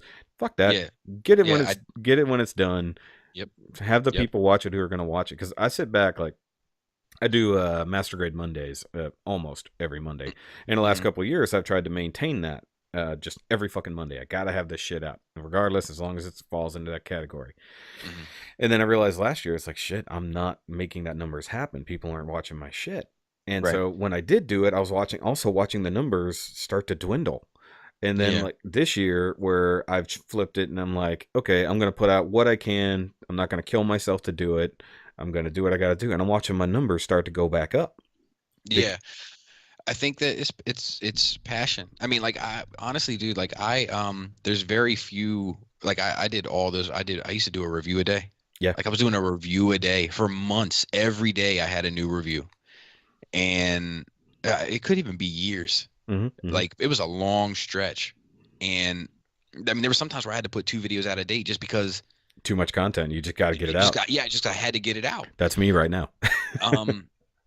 And when I stepped back and looked at it, and I was like, damn, man, like even stuff that I'm super passionate about, like Star Wars, for instance. And I'm like, fuck, like this Star Wars SH Fig Arts review got like 600 views. Yeah. Like, it's just not worth my time.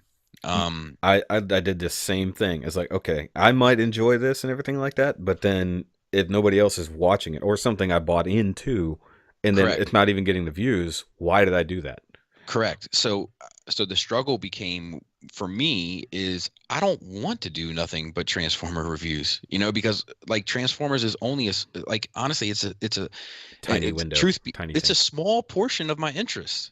You know, I just happen to have, I think, a unique voice in that community, and like my interest in Star Wars and DC and Marvel is far more significant, but nobody gave a shit. And that's cool. I'm fortunate to have the Transformers viewership, you know, so like I don't scoff at it at all, but I'm not like, when I'm investing so much time into it, time that I'm taking away from other things, like I can't justify those things anymore to my family. So so there's two things that come out of that. One is, okay, I don't want to do just Transformer reviews all the time. So what do I really enjoy about it? Well, I enjoy talking about it, because I think that third party in particular is one of the most fascinating things to happen to the toy industry ever. Yeah. So like I enjoy talking about it. So I have Sit Down Saturday. I have For Dummies. I have If It Teases the Court, mostly. So like I can have that outlet there to create the content that I really want to create, and then do the reviews as like almost like a thank you to people that want to know my opinion on shit. And then the other side is that Nerd Rage Patreon now offers the non-Transformer reviews. So I have that outlet, and I have that outlet to maybe 10 people, but those 10 people really want to watch, and I really want to talk about it to those 10 people. Yeah. So those 10 people become more meaningful than the 600, which were not meaningful at all in comparison to the 7,000. That's a fucking interesting dynamic. It is. And it's the same thing I have, that exact same realization I came to last year when I burned out on Gundam building. And I've always done everything, like anything that's interesting to me, I've done since the beginning of my channel. I set my Gundam days, and then everything else was filled in with my other interest. And at no point did those interests ever hit the same numbers. And so I looked at it and I'm like, okay, so I started the second channel to become the other things, and then almost no follows, no views over there. But then when the people who did, I was like, shit, these people actually do want to see this. They're not just whatever. But then I started feeling like, okay, if I put that over there, then are they really getting the exposure? Are they getting to see that shit? So I brought it back. But now I've actually flipped it. And I've been saying that a lot. I turned the channel now to where my content isn't mostly Gundam. Now it's mostly figures. It's Transformers. It's whatever. Or even now I'm getting into how-to videos and customizing and painting and shit. Yeah. Reversing the passion, because not that I've lost the passion for Gundam building, but it's not my main staple. Whereas, you know, obviously Transformers reviews is going to be your meat and potatoes, but then you've got the sweet roll and wine over here that you really want to enjoy. Yeah. And that's the shit that you want to follow and play with, while everybody else gets to have this. Correct. And it also, I think that, like, you know, the actual physical literal toy element of it is usually the part I find least interesting. Yeah. Like,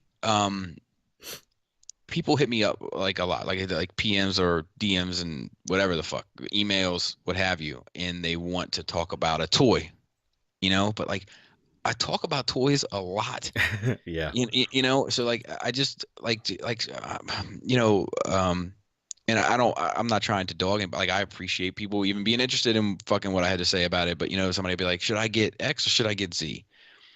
You know, I'm going to get both, but I want to know which one to get first. I'm like, what, dude, I can't.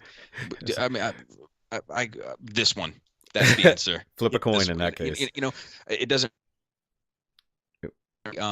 really do much for me. Now I get a lot of DMs and PMs of people saying like how much they appreciate what I'm doing. That helps motivate me. That keeps me going. I'm very appreciative of that. And then I'll get stuff like Shout out to Adrian. Like he recently sent me this, like he's, a viewer and a supporter, and just recently sent me like a drawing that he was working on. And like, that's some shit I'd like to talk about. You know what I mean? Like, Yeah. dude, I like what you did here. I like what you did there. Like, I find that sort of stuff. I don't know. I get more out of that than anything else. Yeah. Well, that's also in the case of. I talk about Transformers a lot. Yeah. In the case of artwork, personally, I loved your videos where you're actually, you're recording your drawings, when you're doing whatever. And then, you were posting with the new Batman piece you did not long ago, which was phenomenal. Thanks, man. Personally, I love the black and white, like just the line art over the colored version, personally. Yeah. So if I could get that on a blanket, I might actually. Yeah, I can make that happen. Because I've really considered it. I was like, oh, that's really good. Also, just on that quick subject, I'd love to see some Dark Knights stuff from you. That'd be great. Like the movie or the Dark Knights metal stuff. Sorry. Oh, yeah. Yeah, because I love that shit. Oh, by the way, I brought it up a long time ago. Did you ever pick up Batman White Knight? Yes. Okay. What did you think? I liked it. I liked it, I think, more than Adam did. But I liked it. I liked the style. Yeah, the style was cool, but I like the Harley dynamic. Yeah, the two Harleys. The two Harleys, the fact that he might cycle through these Harleys, sometimes even unknowingly, it's almost like his Robin. I never thought about it that way. Like I dig that a lot, and then without spoiling, because I do suggest that people read that book. It's so good. Sean Murphy knocked it out. The twist to Jack Napier's medication and all that, I am in love with that. It's an Elseworlds book, so it doesn't really count. But I love one of the best the Jack Napier dynamic about it was everything that he was doing to get I loved the plot. I loved his ideas, and that was great. But then the fact that every single version of Batman existed in this world, so to speak. So, how do you mean? Because you had every version of the Batmobile that's ever existed. Oh, yes. Even to the point that the 66, the animated, all of that. Yeah. I love that because, like, in a way, it was actually very Lego Batman-esque, where he's also been through everything in the 67 years he's been around or whatever. Right. But I love the Joker's shrine to Batman. I do too. And I love that image of him in there, like collapsed on the thing, and you've got Harley in the other room, half naked, waiting for him, and he can't give up his love for Batman to go be with a woman who loves him. No, it's just a phenomenal story. People need to read it. I love that shit, man. I love their relationship so much. But like there's this Justice League book, I believe, where it's been a while now since I read it, but it's like a Legion of Doom kind of meeting, and Joker's at the table, and Lex has this kind of foolproof plan, and Joker keeps like interjecting, like, yeah, and then we should do it in Gotham. And they're like, no, that doesn't make any sense to do it in Gotham. Like, and he's like, okay, and like they go back and like, and it's like, well, maybe if we did it and then we put the bat signal on and tried to lure Batman into the trap, and they're like, nope, we're not doing that either. Like, it doesn't make any sense. And he offers like 5 or 6 of these possibilities, and then he finally gets so discouraged, he just gets up and he walks over to the window of the skyscraper, and he's just like looking out across the city, and like Lex goes up to him privately and just whispers in his ear, he'll never love you, right? And like, that fucking shit is I don't know. I love it. My kids are all named after fucking Batman characters. So yes, for sure. Like Batman's a huge part of our life. Like as well, it should be. Yeah, like the Nolan trilogy box set is like on display in our bedroom. Like we have Batman shit. Like it's a big deal here. Star Wars and Batman is a big deal in my house. Yeah, honestly, that's the way it should be. Yeah. I was gonna bring this up because obviously it shouldn't be a shock to anyone. He's a collector of things. So this is a semi deep question to hopefully lead to another one. Out of all the things you've got, So you've got Transformers, you've got DC stuff, you've got some 40K stuff, everything. Yep. What do you think out of your ridiculous collection of everything best represents you as Bobby? Star Wars. Star Wars. All right.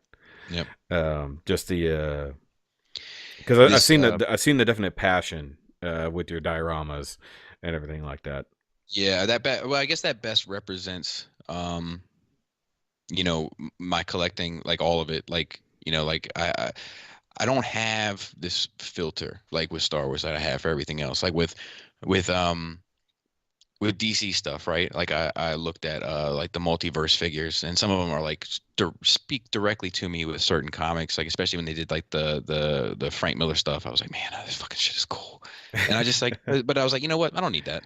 Yeah. And was fine with it. And with Marvel, I did their 3 3/4 line for a bit, and I was like, you know what? I don't really give a shit about this, and let it go. And I've never bought. I don't think I've ever bought like a Marvel statue. I could be wrong about that, but like, I'm just like, I can. It's not that I can take or leave it, but like, I can be like, nope, I don't need this side of Marvel for me. Yeah. With Transformers, you know, I'm like, look, you know, this Legends scale stuff I think is fucking incredible, and I think you could do like an amazing display with like the masterpiece, quote unquote, styled city bots and a full-blown Legends collection. Like, I think it could be a fucking amazing Transformers display. Yes. But I can also say, you know what? I don't need that shit. I'm good with just having masterpiece Transformers and maybe a statue. We'll get to that. You know, and I'm good. With Star Wars, I have no filter. Like they're like Star Wars 3 3/4. I'm like, yep, need them all. They're like in 6 cents. I'm like, yep. I need all those too. And then now we're doing model kits. Yep, yeah, I need those. Yep. And now imports. Yep, I'm gonna need a few of those too. And Hot Toys. Yeah. Oh, they're that. Yes, those. And then quarter scale. Yeah, just one. Well, okay, just these 4. And you know, like with Star Wars, I can't turn that shit off. It's too ingrained in who I am. Yeah. You know, then that's definitely speaks to like my fandom, like the fandom aspect of me. Like I'm definitely the biggest Star Wars fan of anything. And then you know, to me personally, I think Batman, but not because I compare myself to him in any way, but that will and determination that he has is probably the most motivating character trait in my life. Yeah. He's his willpower is beyond virtually anything. Correct. Correct. Speaking of Star Wars stuff, and because you brought up the model kits, I'm still sitting here looking at my perfect grade Millennium Falcon that need to get built. Oh yeah, like that's something I would like to have. It's and I bought the one that lights up and all that, so it's probably gonna take me 2 months to build it when I get to it, because I know I'm gonna do it to the 9s, like I did my Y-wing. Right. And a lot of views on that Y-wing video, Mac. Fuck yeah, dude! Like I looked at it the other day. It is now my most viewed video. Period. It surpassed my other videos, and I don't know where people are seeing it. Like I've looked at my analytics to see where, because Tested picked it up. If you ever follow their stuff, I posted it on their or posted pictures on their thing, because they were looking at Star Wars, the original things that were built, you know, and I brought it up. It's like, hey, I just built my Y-wing, and they're like, wow. And I'm like, and then just from the pictures, and then I linked the review, and then it just started exploding. Like every single month, it is like number 1 or number 2 in views, especially this year. And I've got the B-wing over here, which is one of my favorite designs ever. Yeah. I have the old like episode 4 X-wing. I haven't built it yet, but I got the episode 7 X-wing I've already done, along with the black one. Yeah, the black one pose. Yeah, that shit's slick. But I always want them all on the same scale. I'd be interested in. It's so pretty, dude. But I get them all on the 1/72nd scale, because I have to have them all at that size, because you know, they all got to match. But then once I get the Falcon done, it's going to be so big. I'm like, where the hell am I even going to put this? It's not going to fit in a DTOLF for sure. So I got to figure that part out. And a buddy of mine's like, dude, build a glass coffee table to put it in. I'm like, no, because then I can't pull it out and look at it. Oh, okay. Well, yeah, but like I just bought this. It's like a terrarium, I guess. But it's a coffee table, and Yeah. Okay. and it's fucking incredible. Like I think I'm gonna get another one. My only problem is like I want a Falcon for it, and I need to find a Falcon that fits in it. Is more so the issue. But What's the measurements on it? Do you know? I think it's like 42 by 20, something around there. Ooh, So that would be it's close to the perfect grade, but you of course have to have somebody build it. yeah. So it's longer. It's longer than it is wide, which is the Falcon issue. Yeah. But yeah, I'm putting my 40K shit in there now. But it's Yeah.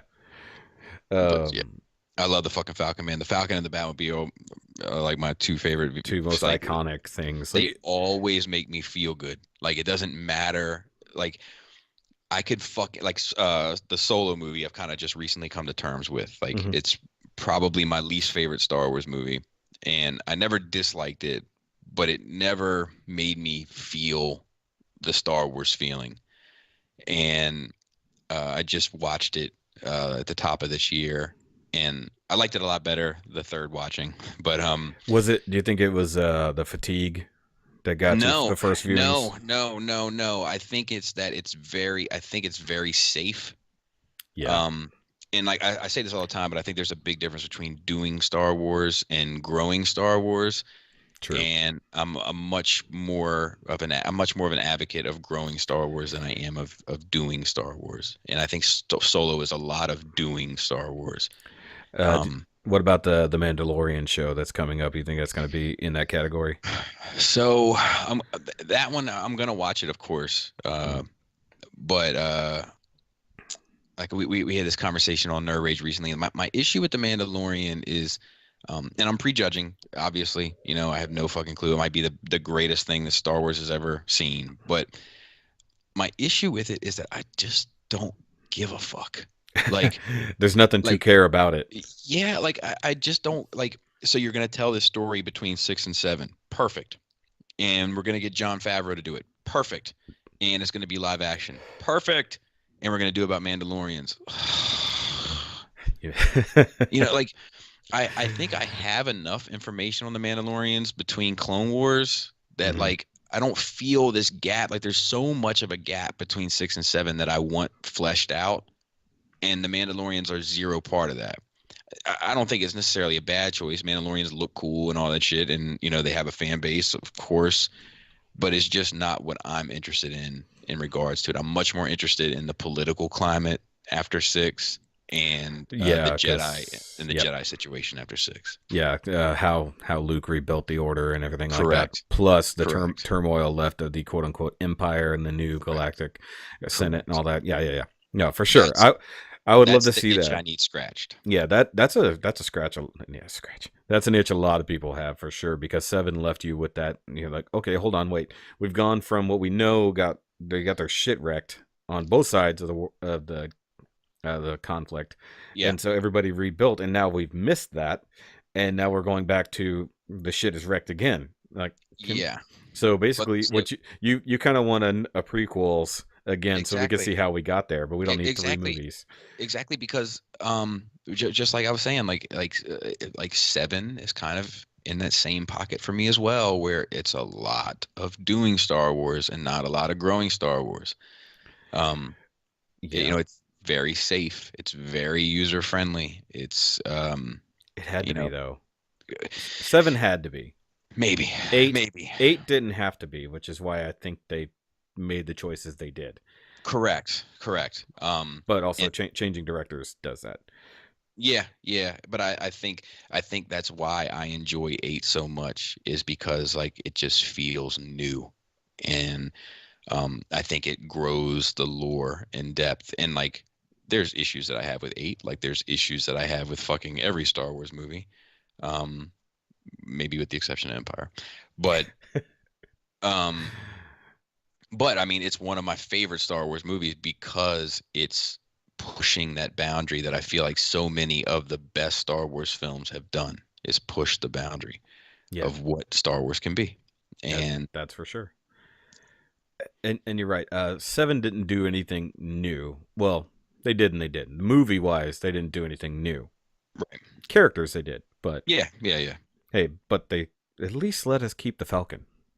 Yeah, I mean, well, so that's what I was getting to. That's what I was Yeah. getting to. So, watching Solo, still when Chewbacca sits down next to him and they're pilot and co-pilot and they pan out and you see the ship moving, I'm like, that fucking, like, in spite of how I feel about this movie, That gave you a little bit of that fucking always feels right. Like, it always fucking works. It never not works. Like, that's magic to me. Now, you know what's awesome though, right?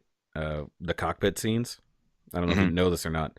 That they were shot practically whenever they went into hyperdrive and stuff. It Yes. wasn't blue Yes. screened. They actually Yes. had that shit projected They have out. the screen. Yep.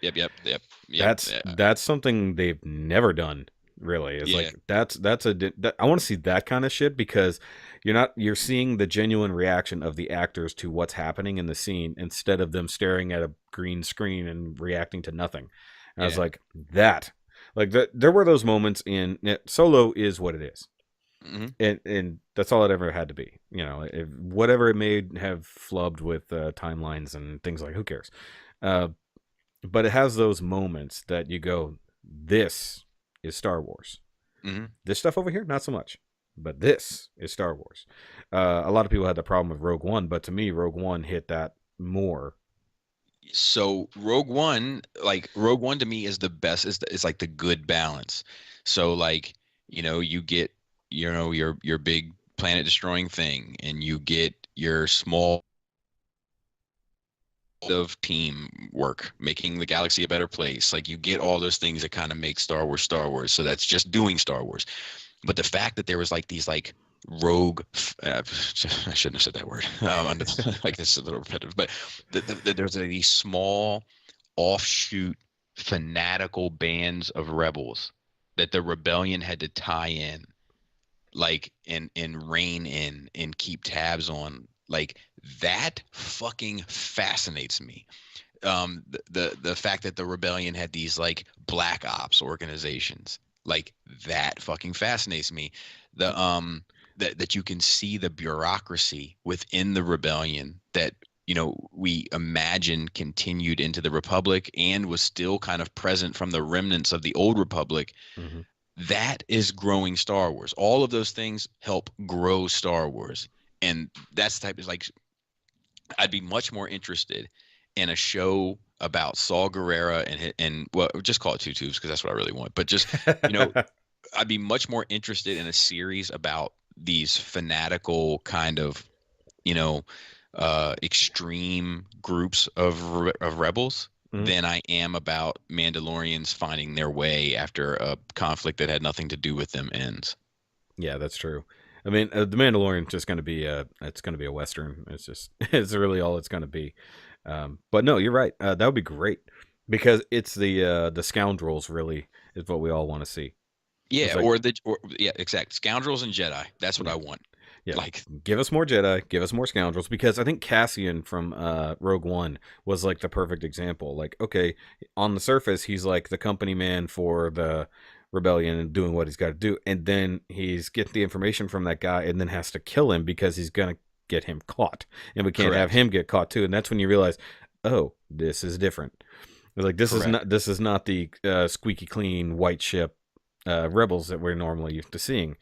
Correct. This is the grimy underbelly, you know, Yeah, and we want to see that grime a little bit, I agree.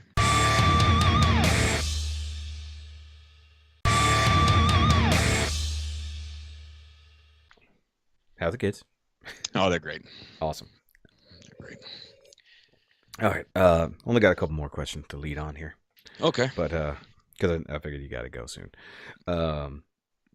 But what I was hoping your answer was your massive CD collection. Yeah, so I'm actually boxing it up.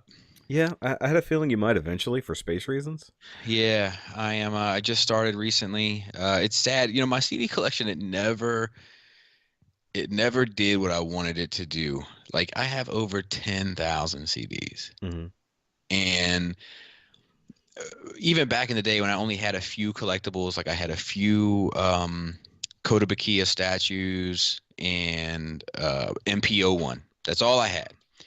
I had some DC and Star Wars Kotobukiya, and I had MPO1. And I had 10,000 CDs in custom made shelves, and I had 500 DVDs in custom made shelves. And people would come over and say, "Oh my God, look at all these DVDs." And it used to infuriate me. Because like I'm a movie guy. Like I like movies. I could talk about movies forever. But like I'm much more of a music guy. Yeah. And like it just never the amount of music that I have and that I'm interested in and celebrate and all that, like it never showcasing it never did what I wanted it to do. So I'm putting them away, and maybe I'll address them again another day. But right now they're gonna go away for a while. I kind of feel like the guy that has like a typewriter collection. Yeah, it's out of date, but it still means something. Yeah. So yeah, for better or worse, it's going away. All my music is on my computers and all that kind of shit. So, but not all of it. But there's something about that. And I mean, you're just barely older than me, but there's something about the physicality of taking the thing and putting it in the slot. Yeah. And then the music happens rather than just going click. Yeah, and there's also, like, for me anyway, like music was about the experience. Like I used to celebrate music. I don't really get the opportunity to anymore just because of time and the way that music is kind of digested now. Yeah. But like on Tuesday when music used to come out, it comes out on Friday, which doesn't feel right to me either. But it's neither here nor there. Yeah. Like it used to be, But whatever. I would buy the CDs and I would get a fifth of something and get a pizza, and I'd come home and I'd sit on the floor, crisscross applesauce, as my kids say, with the headphones plugged into my stereo and, a fifth in one hand and a slice in the other. And I'd thumb through the book and I'd read the credits and I'd look at, who was playing what and who sampled what and who orchestrated what, who arranged what. And I used to, I'd have these conversations with people about like the way an album is arranged forever, and now it's like you don't even have access to that information anymore. You can't even, like, engineers aren't even credited on records anymore. And it blows my mind the way that, not so much that the industry changes, because the industry will change for whatever creates a nickel. Like that's the way the music industry is. As a side note, if you've noticed recently, like a lot of songs, like the average song is like 2 to 3 minutes now. Yeah, it went backwards compared to the way it was in the late 90s. Attention span? You'd think. Or marketability? The reason is because the music platform has changed to streaming. So if you are driving from your home to work and you have a 10-minute commute, let's say, in this perfect world you live in, you can listen to 5 songs now instead of 3. So the record company and the artists are making more money because you've now streamed more records. That's weird. To think that it went backwards is so weird to me. So like that kind of shit is like, I think I know I sound like a dinosaur sometimes. And I don't want to, because I still listen to new music and I'm very much up on new music. And I'm every Friday, I haven't done it today, but usually every Friday by this time, I have previewed every record that's come out. Like it doesn't mean every song. Sometimes I get through like 3 songs and I'm like, nope, this shit is just not going to be for me. But I've given everything a shot.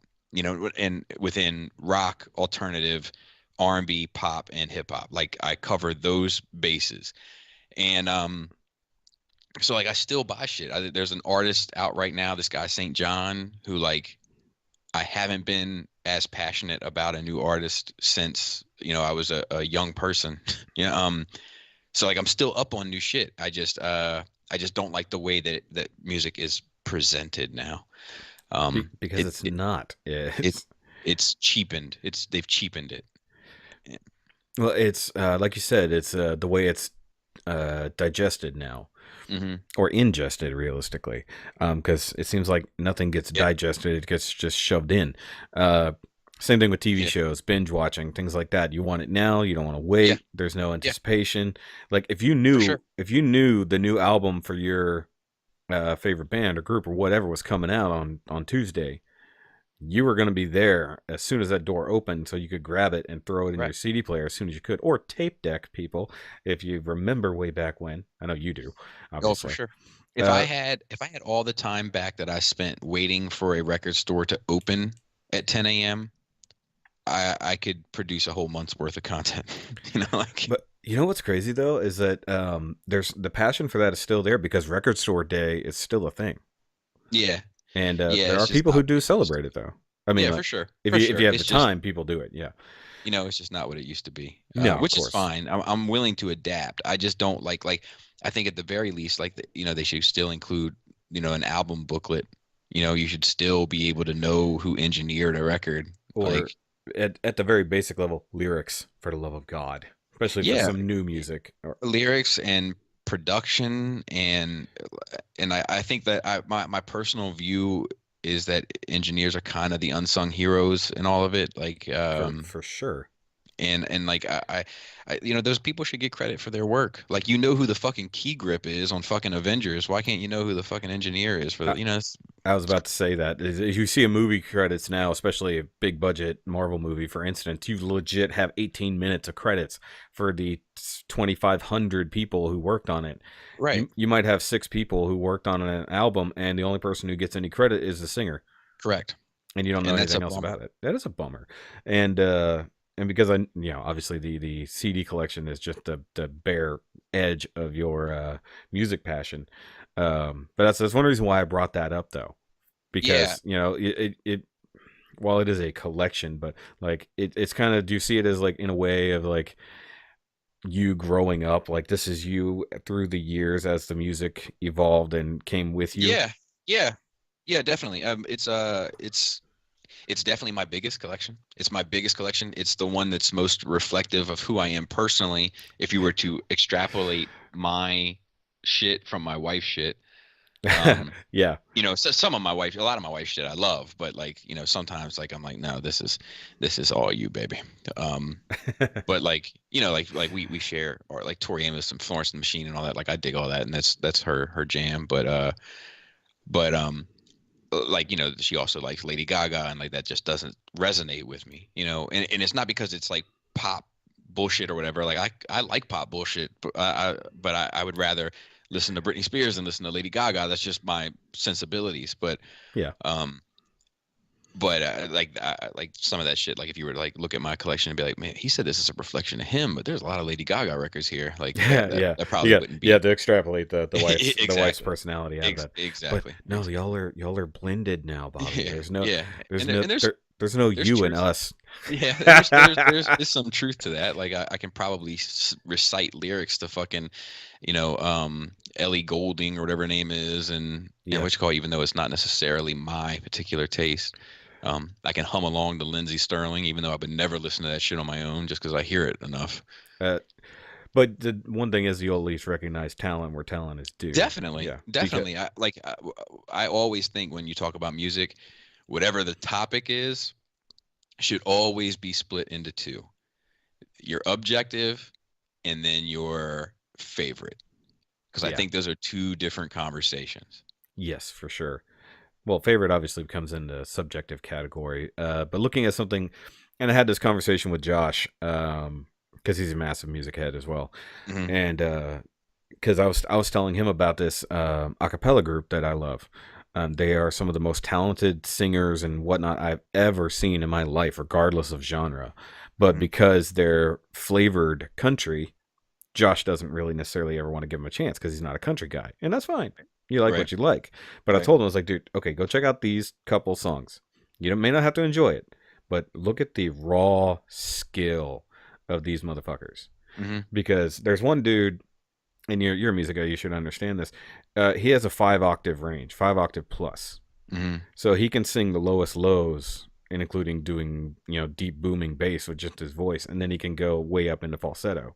Mm-hmm. And then you've got a guy who's one of the most ridiculous beatboxers I've ever seen in my life.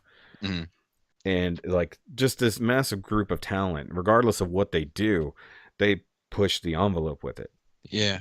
And their harmonies are absolutely insane.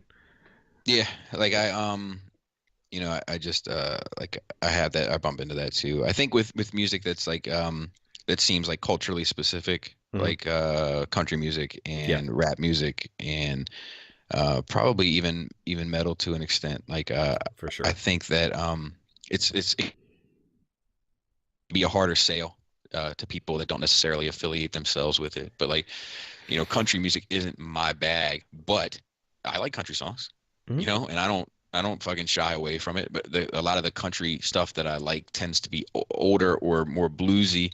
But 80s, 90s, yeah, but I older. mean, I like I'm trying to think of the most recent country, but to be fair, I don't expose myself to a lot of it either. You know, Yeah. so like, but like the last country song that I bought was like Red on a Rose by Alan Jackson. Hell yeah.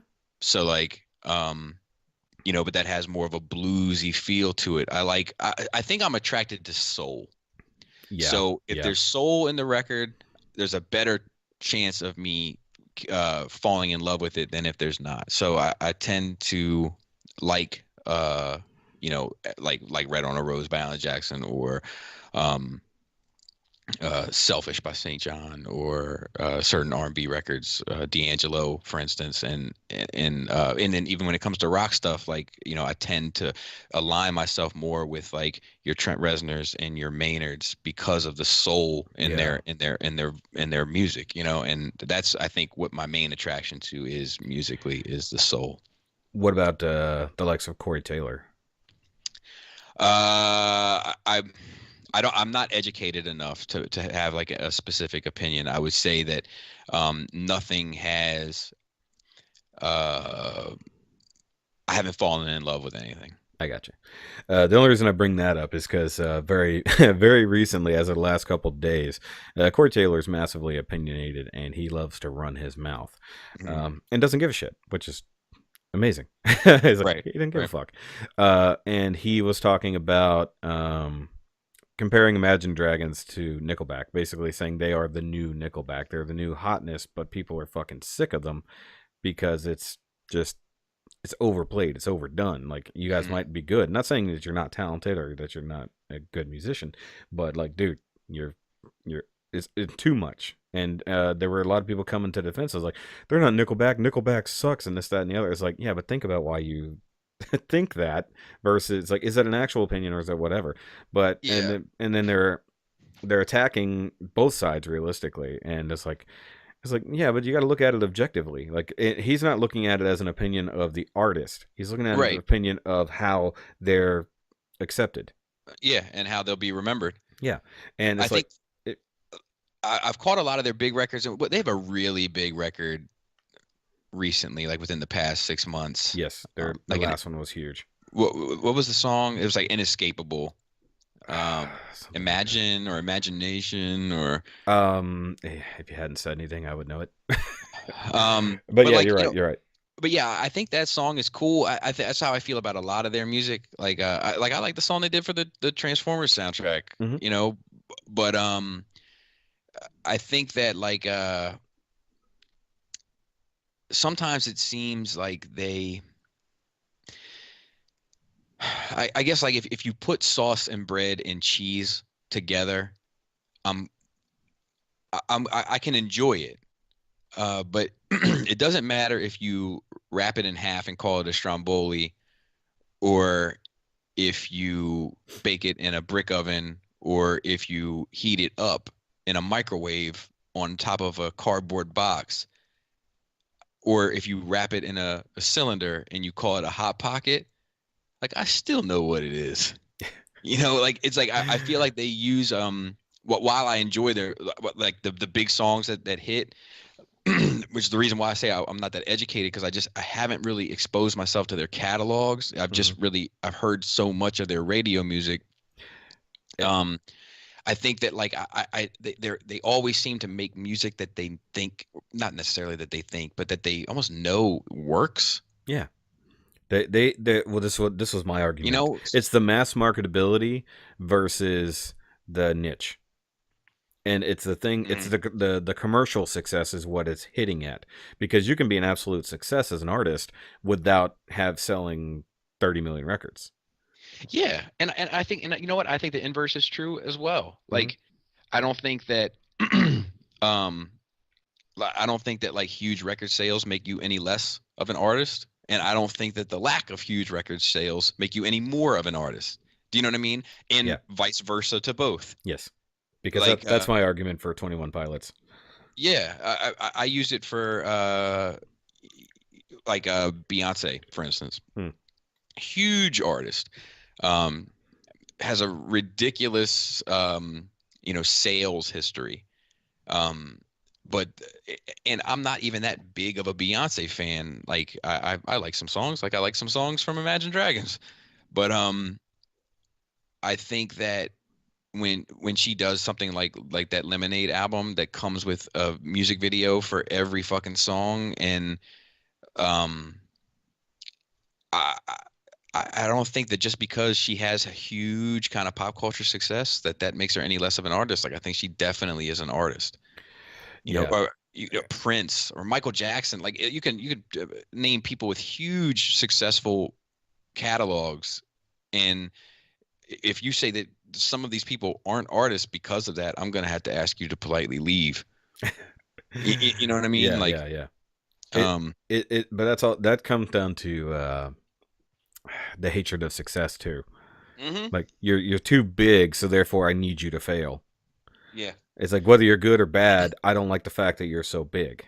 Yeah, I mean, I've seen it sometimes myself with artists that I love when they're like this. I keep bringing this guy up, but I'm head over heels for this guy St. John right now, and I've found his music last spring, instantly fell in love with it. We're coming up on spring again here in a couple of weeks, and I can tell you that he is going to pop this year. There's no doubt in my mind that he is going to 100% pop.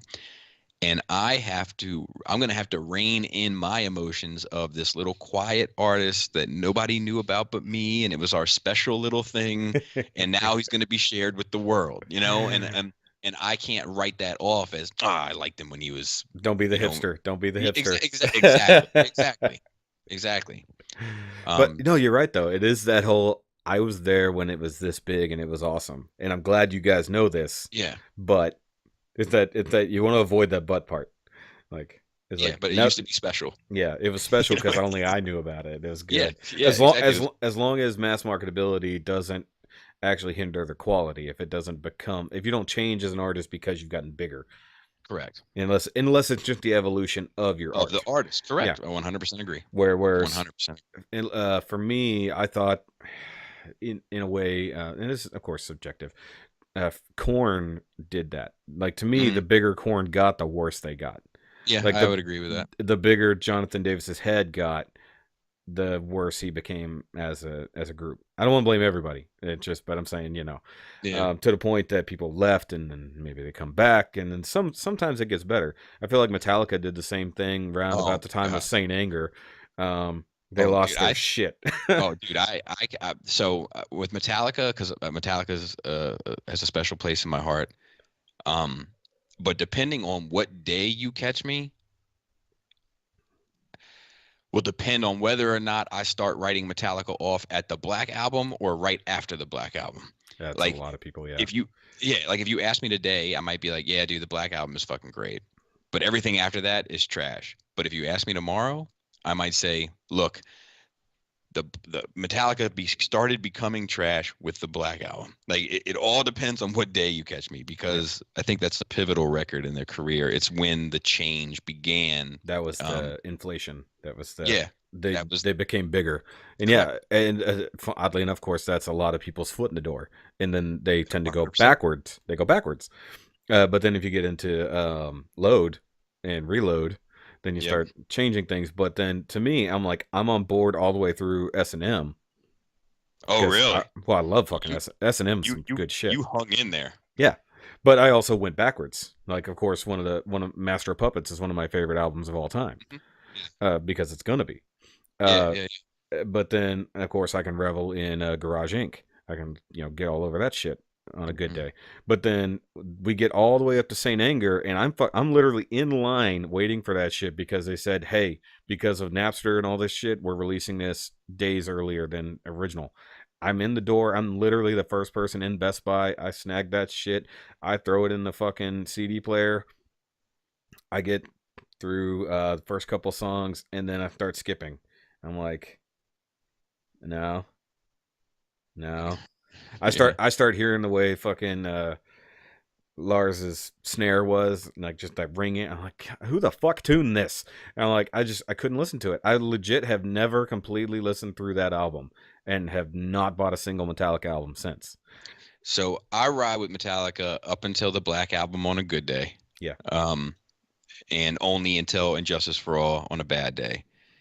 And then I pick up at Death Magnetic, and then I was about to say, yeah. And then I get off the train again. Yeah. Like, I ride with them, step in for just a second, and then I step back out. It's like even Some Kind of Monster, they started turning the dime a little. Because they went, oh yeah, we're Metallica, we should sound like Metallica, and then Death Magnetic brought it back. But I don't get that for Korn. Like I've heard a lot of the Korn albums in the last couple of years, and I'm just like, I can't. I was like, you guys lost me at Issues. I was like, sorry. It's like I can't after that. But Untouchables was okay, but it just like, and that was between me and my best friend. That was our shit. You know. Yeah. And then we lost it. My thing with Korn, it's kind of like Beast Wars. It's not Korn's fault. It's what Korn allowed other people to do. But that like little wave there that caught on during the Korn era. You ever hear people talk about they love like stadium rock, like from the 80s, but they fucking hate Nirvana? Yeah. That's how I feel about that Korn wave. Like, my issue isn't necessarily with Korn, it's what it allowed all these other fucking jackals to do, and then it changed the dynamics of rock, and rock is fucking dead. Like, it is fucking dead. I preview rock every week. There's albums still on the recently released iTunes rock page from like last fall. Yeah. Like it's just not, it's stagnant. It needs a Kurt Cobain right now more than ever, or Axl Rose, or somebody to really come up and shake the fucking tree, and to be in that not the shit that it's become, but what rock was as a genre. I mean, if you listen to rock radio stations, they're still playing shit from the 90s. I still hear Sober from fucking Tool and Freak on a Leash and all that kind of shit. I still hear that on rock stations. Alice in Chains, Man in a Box, like they never stop playing it. Which I love Alice in Chains, don't get me wrong, but it's just a sign that the music has not progressed. No. I say that to say this is that it's my issue with that Korn wave was like I like rap music a lot. I grew up with it. I'm quite knowledgeable about it, and I'm passionate about it. But I like my rap stars to be rap stars and my rock stars to be rock stars. And what I don't need is my fucking bassist wearing a FUBU sweatshirt. Like I don't want that shit. Like, I don't want like braggadocious rock. Yes. Like, I get enough of that energy from rap, and it's beautiful in rap, and it's fucking confidence in rap, but it comes across like a fucking douche in rock music. Like, it just doesn't have the same pizzazz. So it's not necessarily their fault, but I mean, it's bands that they opened the door for. I'm using the term loosely, but I mean, the success of Limp Bizkit and the success of a lot of those groups that kind of came out around that same time that had like a hip hop energy with them. Yeah. I just didn't need it. It was unwelcomed. They rolled off of the grunge wave of the mid late 90s, and then added a little bit of hip hop to that, and then kind of cranked a little bit of metal, and kind of just made this sure. And I was on that wave for sure. Korn, Limp Bizkit, all those bands, I was on it. Yeah, for sure. I loved Korn. I loved Korn initially. I could see the seeds they were planting. And that was what worried me. And it's just like Beast Wars. My issue with Beast Wars is not Beast Wars. My issue with Beast Wars is what Beast Wars allowed the creators to do with that franchise. Yeah. You see Beast Wars more as a slight to G1 than as something new. Yeah, in a way. and the fact that like if you're able to remold, for lack of a better term, Transformers that far, it's great that you were able to do it and make something good out of it. But what about the guy that's going to do it and make something bad out of it, but is only able to do it because you did it? It's like when not to get political, and I'm not a very political person. I really don't give a shit. Just make sure my tax return is right. But like what it's like when people talk about presidents that sign these big bills or use some sort of legislative authority, and the Patriot Act is like a good example, right? Mm-hmm. Like we were under attack and all of those things, so we need the Patriot Act. Cool. The problem with the Patriot Act is not necessarily what the current administration is going to do with it under these confines. The problem with the Patriot Act is what the 30,000th president is going to do with that act under different confines. You know, like it's what does that door allow in? Correct. Yeah. And it's, you know, the same can be said about Nirvana, like during the whole, metal spikes on your shoulders and leather pants and colorful bandanas of rock and roll. Here comes this guy in jeans and a t-shirt. But it was fucking beautiful. But the problem isn't necessarily what he did. It's what the 38th Nirvana knockoff band does down the line that has now successfully completely taken the theatrics out of rock and roll. That's the problem. Yeah. Okay, so after all that, what do you think about oh fuck, why am I having a brain fart all of a sudden?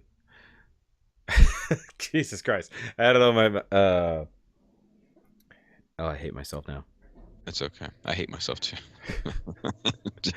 Why is it the new kids that sound just like Led Zeppelin? Why am I drawing a blank on this?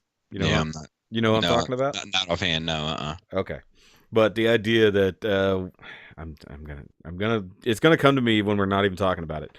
But the idea that these kids grew up on this music, and instead of going with what new rock and roll is, or lack thereof, they're going back and being inspired by all the bands that were. So they're going hard. You're talking about I know who you're talking about. Yeah, we're both gonna have a problem. So Fleet. Oh, Greta Van Fleet. Yes. And I mean, I love them to death. And I think, and like you were talking about the theatrics and things like that, adding to rock, they're coming out there dressed like the fucking hippies from the 60s. And it's not just a costume. Like, they're there. That's like their fucking thing. That's what they grew up in.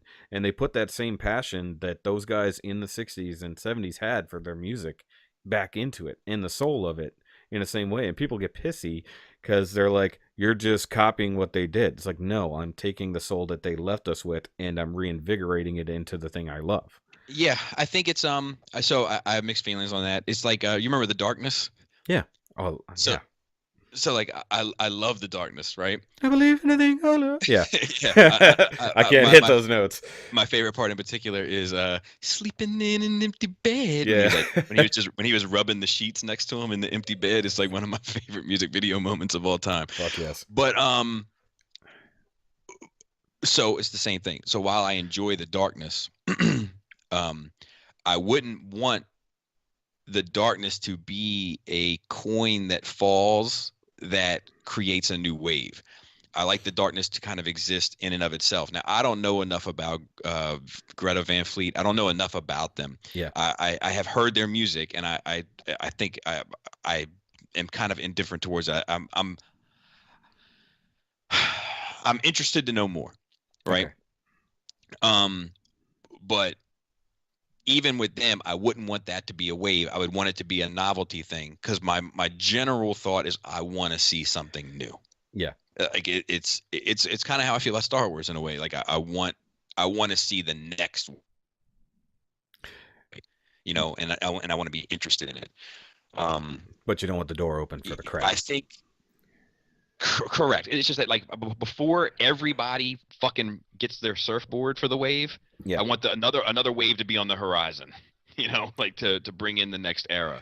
Like I think I would have thrived during like the David Bowie Low era when him and Elvis Costello were like first started experimenting with like electronic sounds and rock and roll. Like I think when stuff like that started hitting the horizon, I would have it would have been an orgasmic place for me to be, but they were not riding a wave, they were creating a wave, and that's more so what interests me.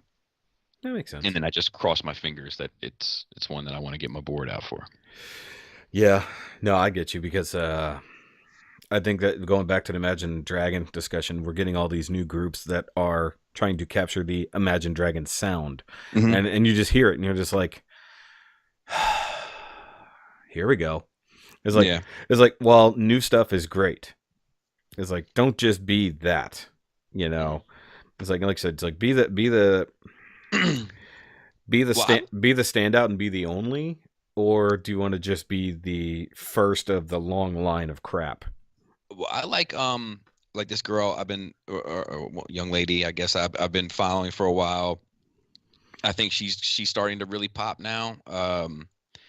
And I guess you would put her in the alternative category, but like Billie Eilish, I think, like she put out You Should See Me in a Crown, and like that, when I heard that, I was like, this is something new and this is something interesting. And then she's got a song out now called Bury Me, something like that, and that sounds solid too. And I'm pretty sure I've heard that. Yeah, like she's becoming a big deal. And like I'm trying to find it because I got it in the playlist. Bury a Friend is what it's called. Okay. And like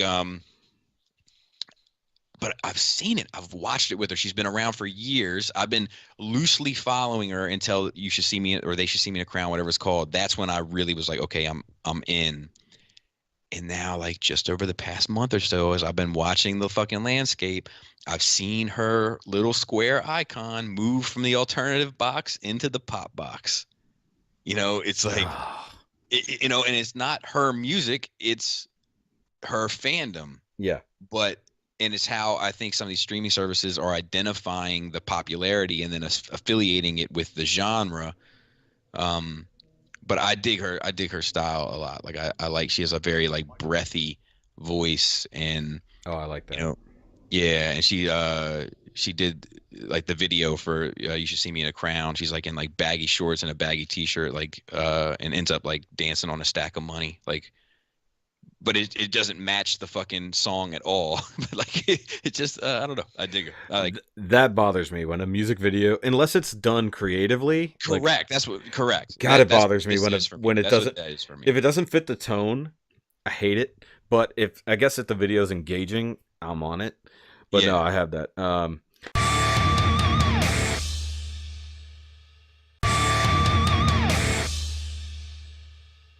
Speaking of music videos, you put out a few of your own. Yep, I do one a year. I got 2 more in me, I think, and then I'm done. Yeah. Dude, Nothing For Me. That was some good shit, man. Thanks, man. That was it was interesting, dude. Like it was a lot of editing.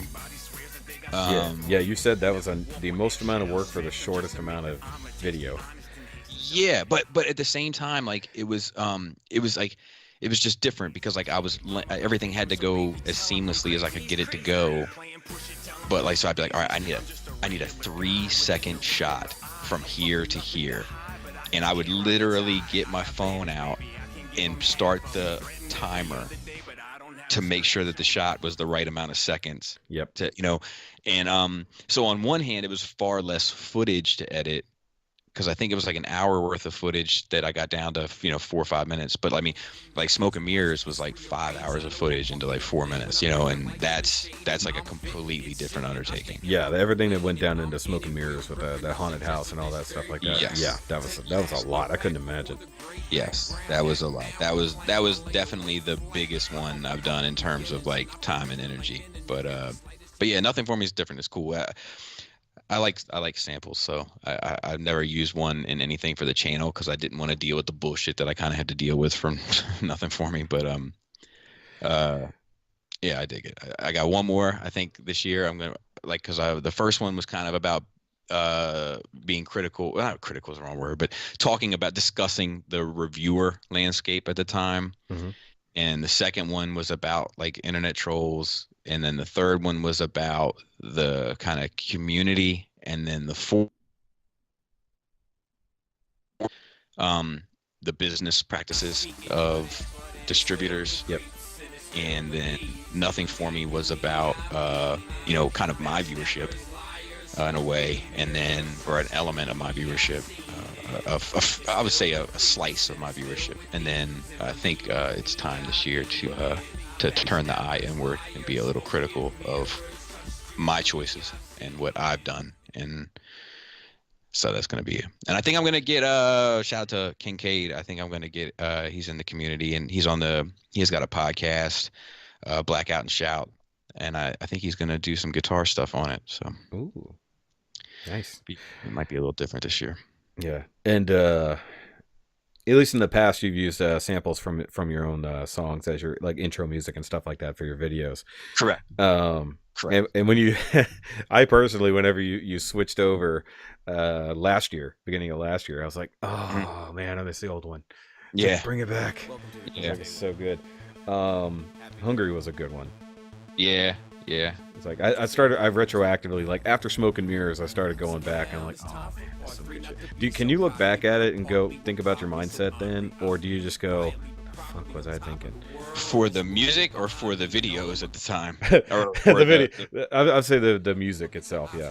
For the music, yeah, I know exactly where I was. The only one that I feel like, the only one that like, I wouldn't say it's hard to listen to, because I don't really listen. I listen to all of it so much during the creating it and then doing the music video that usually by the time the music video comes out, I'm kind of over it, Yeah, you're desensitized to it at that point. Yeah. But the only one that like when it happens to come on, because I buy my own shit just so you can't support yourself, who can you support, I guess. But exactly.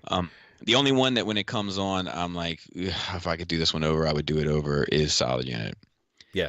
And the reason why is because I wanted it to be so lighthearted that I'm not sure. So like when I did Solid Unit, I was like, I don't want this to be a joke, but I also don't want it to seem like I'm taking it too serious. And then, isto facto kind of taking myself too serious. Basically, you wanted like a really good parody. Yeah, that wasn't a joke. Yeah. And when I go back and listen to it, I'm like, I didn't give this, but it was different, and my audience was different, and I was doing Solid Unit for 700 people at the time. Like I was like, I didn't know how those 700 people would react. And now I'm doing whatever, Nothing for Me for 18,000 people or whatever it is, and like, and somehow I give less of a fuck. It's an interesting growth, like, where I'm like, had I never done a music video, I probably wouldn't have done one now, but because I've always done them, I kind of care less what the reaction is, I guess. I want it to be positive, but like I don't care about the criticisms, I guess.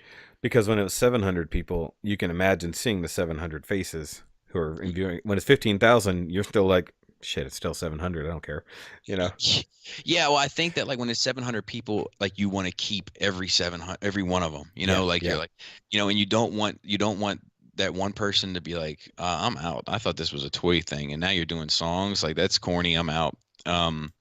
And it is corny, and it's supposed to kind of be, but like that one was anyway. But like I guess that is the kind of issue, is that like I wish I would have given it the same energy and kind of, because by the time I got to Burn, I was like, Burn I felt passionately about. Yeah. Burn is probably the most passionate one that I've done, that because there was real feeling, it was a real moment for me, and that is one of my favorites. Well, so that one is what changed it forever, because after Burn, there was no going back. Like it had to be 100% genuine, and Solid Unit is not. And it's not that I don't like it, or respect it, or whatever, or am proud of it in its own way. I am, and I still watch the music video, and I have good memories about the music video. But it wasn't as genuine because I worried too much about how people were going to take it. Yeah, that absolutely makes sense. Would you ever consider doing a sequel Like say Just like Solid Unit 2, but with today's sensibilities. uh yeah. Well, so like I kind of my only thing is like I have to have this discussion with myself, and I'm not quite ready to have it yet. But like I think the reason why I only want to do two more is because like I don't want to rap when I'm over 40. I don't know why that seems so I don't know why that seems like such a terrible idea to me, but like I'm 38 this year. By the time I do whatever I do this year, I'll be 38 and I'll be 39 next year, but then the year after that I'll be fucking 40. And I think it, honestly, dude, I think it comes down to one specific memory I have, um, where I was at a concert, like it was like a hole in the wall club in New York that we just like stumbled in. I was visiting a friend, and this guy like performed, and it was good and everything else. And after I was like, dude, that guy was pretty good. And he's like, yeah, man. He's like fucking 43 though, man, and like he's been doing it forever, and just it's kind of sad. And I think it just fucking like ironed in my head that moment of like. Because I was in my early 20s, and I think in your early 20s, you like still really think about like your dreams and ambitions and Yeah. whatever. And like imagining still working towards your dream at 43 and not being successful with that dream seemed horrifying to me. And so now when I think of that, even though like being a rap star is not my dream, I think that like, fuck, do I seem like that guy? Because that was fucking sad, and I don't want to ever seem like that guy. So I may be just projecting far too much onto it, but I I would say wouldn't. that. Yeah. Well, the way I look at it is one. Oh, you know this, of course. Age is just a number, but I mean, being that ingrained with that, like, okay, you see this dude who is quote unquote struggling to continue on to make a dream happen at 39, 40, whatever. But like you said, I mean, it's not your dream. It's kind of a novelty slash catharsis at the same time. Yeah. Whenever you put out these songs, because it's always about something. It's not just Correct. I'm putting out music to fucking put out music. Correct. This is my statement on this thing. Correct. Um, and I think that's where, at least from my side of it, is that's where it's a difference between being a full-on music artist or something like that, chasing a dream, and a dollar. Let's just be honest. Right. Um, where you're seeing it as it's more a passion thing to do, Yeah. and that's where And that's where to me that if the passion is still there even at 40, and obviously it's like you said, it's a conversation you're going to have with yourself.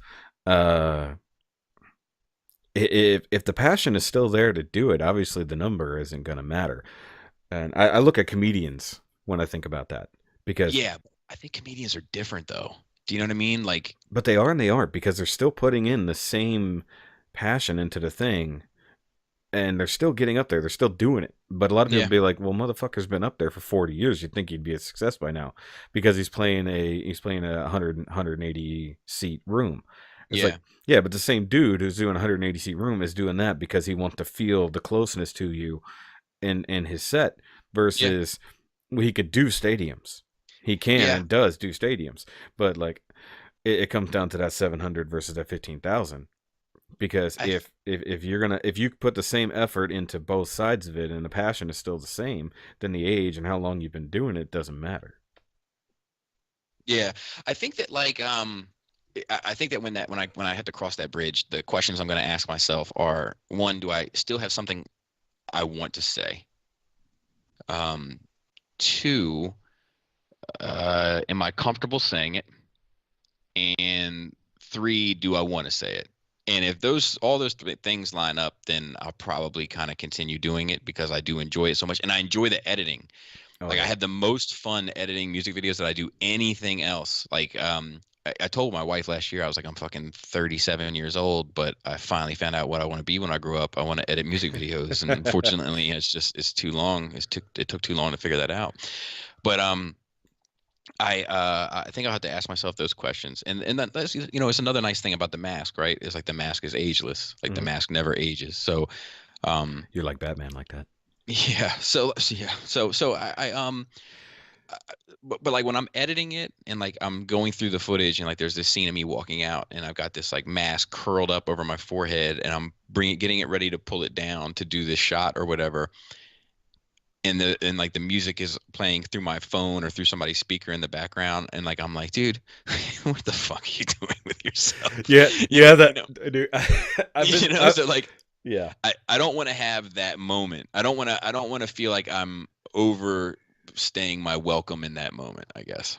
No, you say that, and because a lot of my skits I shoot on my own here, but there's Yep. one I did as a contest, and I had to shoot 4 different roles that I was playing.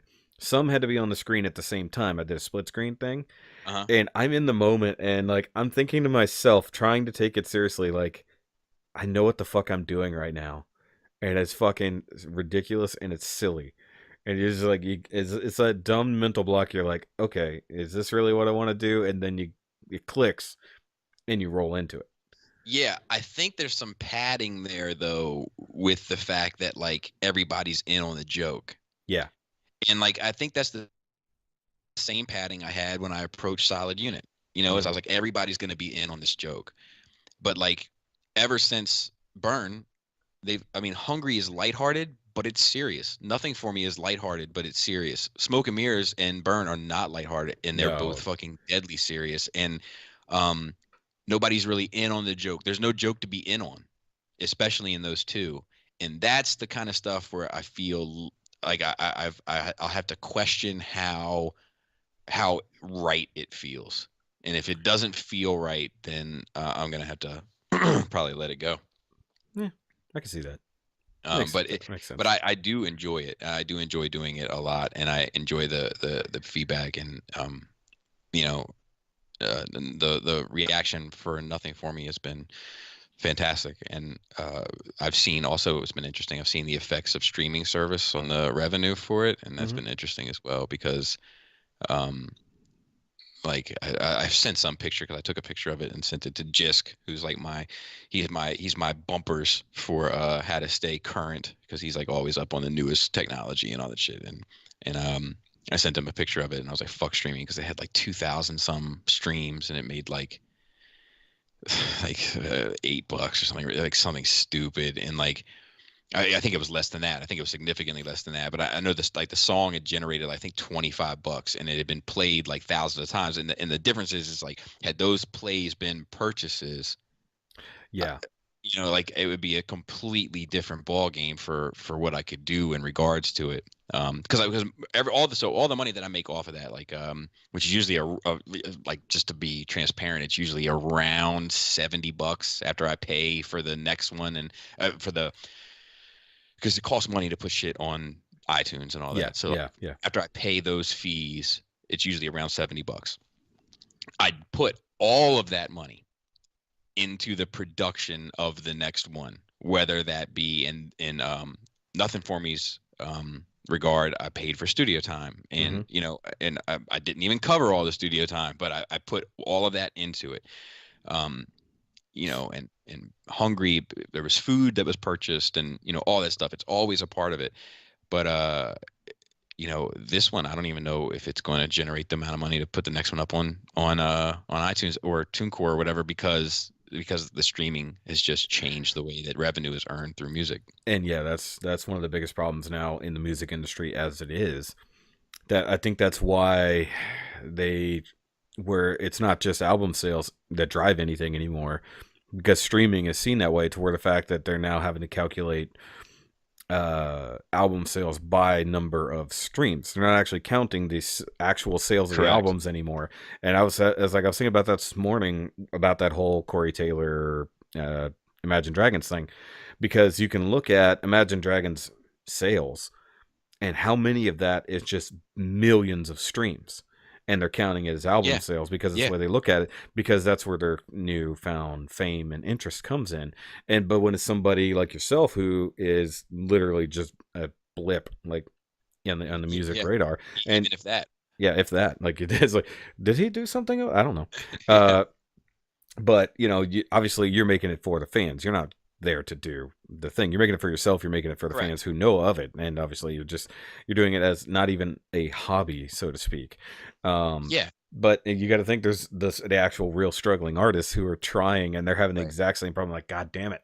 It's like, I've got 38 million streamed, but only 70,000 people bought the album. Right. It's like there's $20 a pop or a fraction of a penny.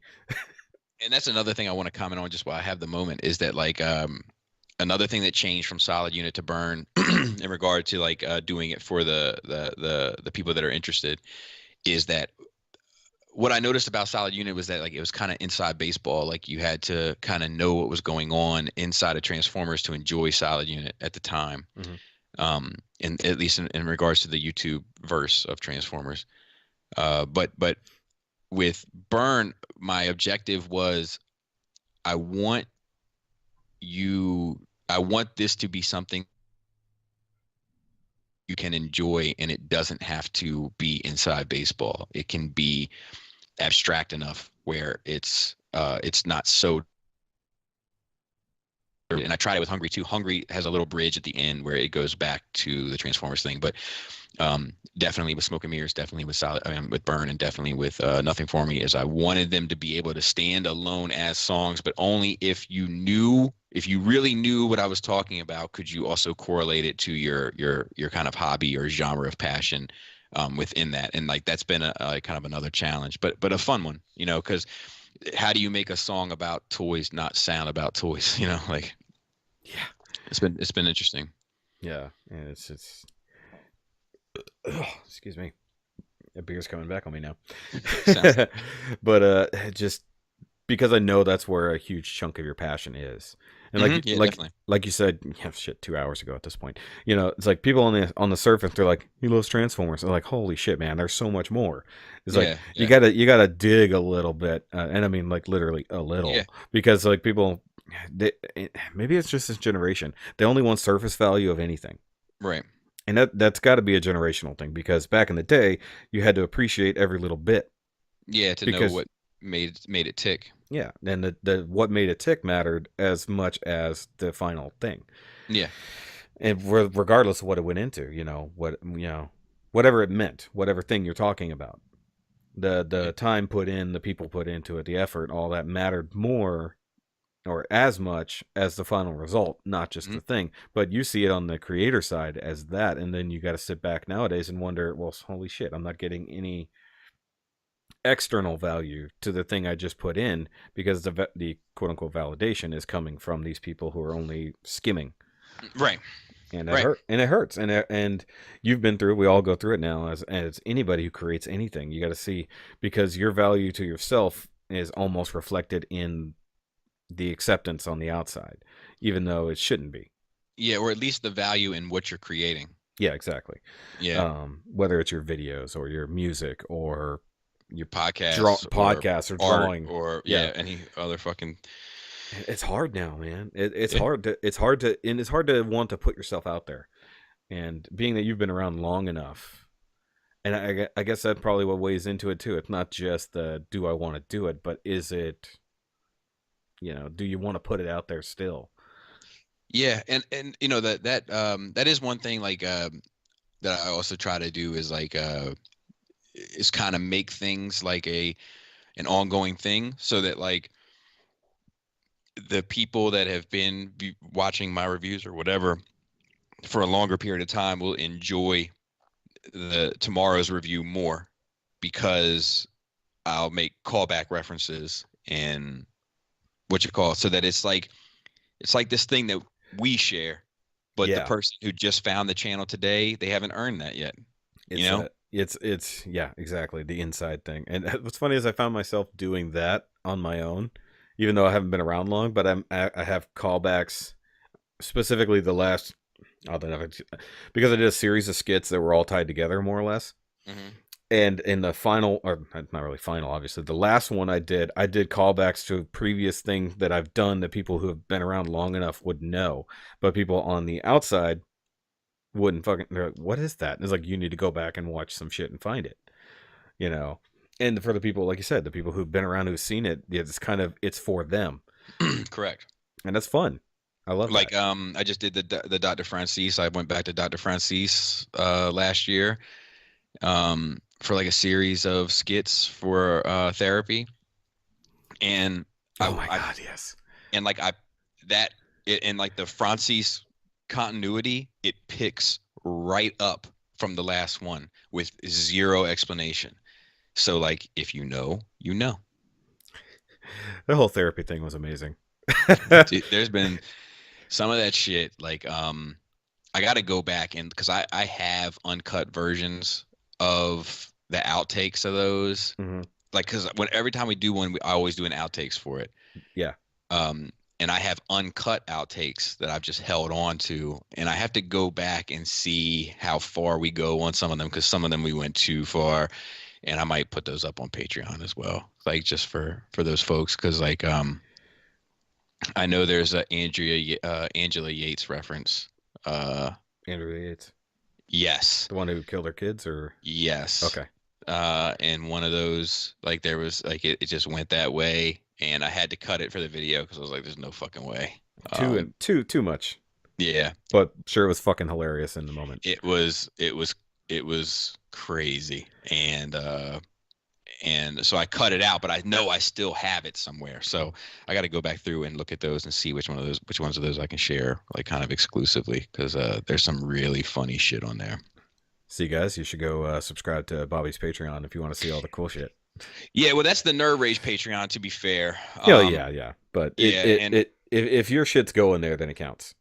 Yeah, for sure. And I just recently kind of took the reins of it, because like we were all kind of contributing to it, and I was just like, look, man, I can do a lot more shit if you guys just give it to me, and then I won't have to rely on yous either, to like create anything, because like it'll kind of won't be your responsibility in a way anymore. Mm-hmm. And they were like 100% on board, because I'd kind of been running it anyway for like the past couple months prior to them saying, yeah, just take it. And I mean, it's through the Patreon that we have the soundboard or mixing board. It's through the Patreon that we have the laptop that we record on. It's it's all been extremely beneficial. I can't thank those people enough, because it's really been able to make a lot of things possible that I don't know would have been without it, to be fair. Yeah. Sadly, my Patreon is still pretty small at this point, and I kind of let things slide last year, so I lost a few. But I'm trying to revamp it this year, a lot more early access, and I got to get back to doing things specifically for them, because I feel bad about that. They are helping support the channel, stuff like that. Yeah, and dude, and there's so much empowerment in that, because it's like, first of all, it's like, dude, that like these people really give a shit about your point of view on something. So there's that, and then on top of that, there's also there's this element of, I create a video and I'm small potatoes. There's fucking people with 13 million subscribers that do 1 million views with every video they do, Mm-hmm. But like, if I do a video and it does 10,000 views, that's a good video for me. So that I might make $40 off of that video in terms of AdSense, right? Yeah. And that's 10,000 views, like $40, where like Google's paying you like a 38th of a penny. You know what I mean, for every dollar they make. And to just have something that you're doing where it's like, fuck, man, it's not much. Like, I might just only be making $5 as opposed to that $40 in this specific pocket, mm-hmm. but I'm making 90% of that $5 instead of, you know what I mean? Like, that fucking feels awesome. You know, like, it feels independent. Yeah, because it's not. When I started mine, some of the perks, and the main perk that a few people went for, is that you get to pick a couple things that I review and or build a month, and those are the ones that I was trying to make sure that they got their shit, but then I let them down, so they all backed off a little bit. And I get a couple people had just problems, like one dude broke his ankle and he didn't work for like 6 months, right. So he had to back out. Another guy, he and I just fell out, so he quit supporting me. Which, dick move, but it is what it is. And another guy, he's getting married, so he backed his support down, so he had more money. Mind you, it's $5 a month, but whoop-de-doo, you got to save money where you got to when you're paying for a wedding. But that idea that like you said, 90% of what you're getting paid for is yours instead of the 10% or less. Far less. Yeah, far less. Now, mind you, I'm at the point where I'm getting an almost regular check from YouTube. It's tiny, but it's almost regular. But it does make me feel like I'm finally getting paid to do something I love, and that's one thing about that. But that's why I said I got to get back on Patreon to really make those guys feel like they're getting their money's worth, even if they're getting something that's a month early or exclusive stuff like that. And that's where it's great that they can help support you directly. And if they feel that they can, they really do need to. Obviously, you're doing it way better than I am on that aspect.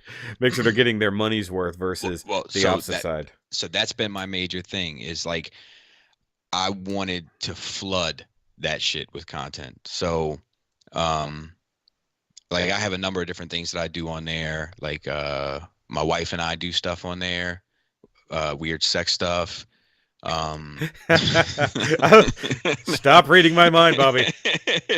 No, but this is not like, Shattered Cast. You can't say that. We do like a music show on there where like we go through music, we talk about music, we play music, we I do little interviews on there, I do little discussions on there, I do videos of first reactions of getting something out of a box, afterthought videos of what I think about it, kind of uncut without worrying about being objective afterwards. All the non-Transformer reviews are on, but I'm not trying to sell it, but what I am saying is that like for the past week, I've had new content on that bitch every fucking day. Nice. Every fucking day, those people have got something, you know, like that is what I like. Cause my goal for it, and I don't know if it'll ever be feasible, but my goal for it is to turn that shit into like a, almost like a network, like where there's so much stuff on there. You got to pick and choose just what's important to you. Like you may not want to watch Big Little Lies and True Detective, but you're going to tune in for Game of Thrones, you know, but and you're still happy paying for your subscription. You know, that's what I want it to be. Yeah, that totally makes sense. I can't even have that aspirations yet, but no, that's awesome though. And what I love is the passion in your voice talking about it. Yeah, because you're not burned out. You're not burned out, and you're not bored with it. Nope. And you're creating what you want to create, and feeling like you're technically getting paid to do it. Yeah. It's and like I've said, it's extremely re-energized like my entire ambition in terms of and motivations in terms of work. Like I'm like, man, let's do something. I mean, my wife even like, you know, Game of Thrones is getting ready to start. She's like every week, let's watch the show and then go have a conversation about it. Like she's like, you know what I mean? Let's do it. Let's, you know, like, so everybody's kind of on board because like the fruits of the labor are so immediately accessible. You know, where it's like, you know, you feel like if you do that extra push up, you get an extra muscle, you know, like that's what it feels like. That's awesome. And that to give me ideas now. Yeah. See, I got my wife into nerd things because she wasn't in on any of it. I got her completely into the MCU because her name, no, cut this obviously, but her name is Jessica Jones. So that was my easy way in. So the show was brand new when we started dating. So I got her into that, and then reversed into Daredevil, and then outward from there. And then I have this as one of my Facebook statuses for my favorite thing ever that she's ever said in her entire existence of being in with me. Baby, can we go to bed and watch The Flash? Yeah. I was like, yes, but like I wanted to get her involved in this, you know, a similar way to yours is, but she's so shy. Like, and so is mine, dude. It comes with time, and like, you know, and it comes with exposure, and you know, like my wife is now, you know, she's part of 4Dummies. She's part of my channel. Like it's and she's always kind of been part of it because of the skits and stuff. But I mean, like she's really like actively a part of it now. And like, you know, she does a lot of shit, man, like behind the scenes that people don't realize. Like she does like she does all the bookkeeping.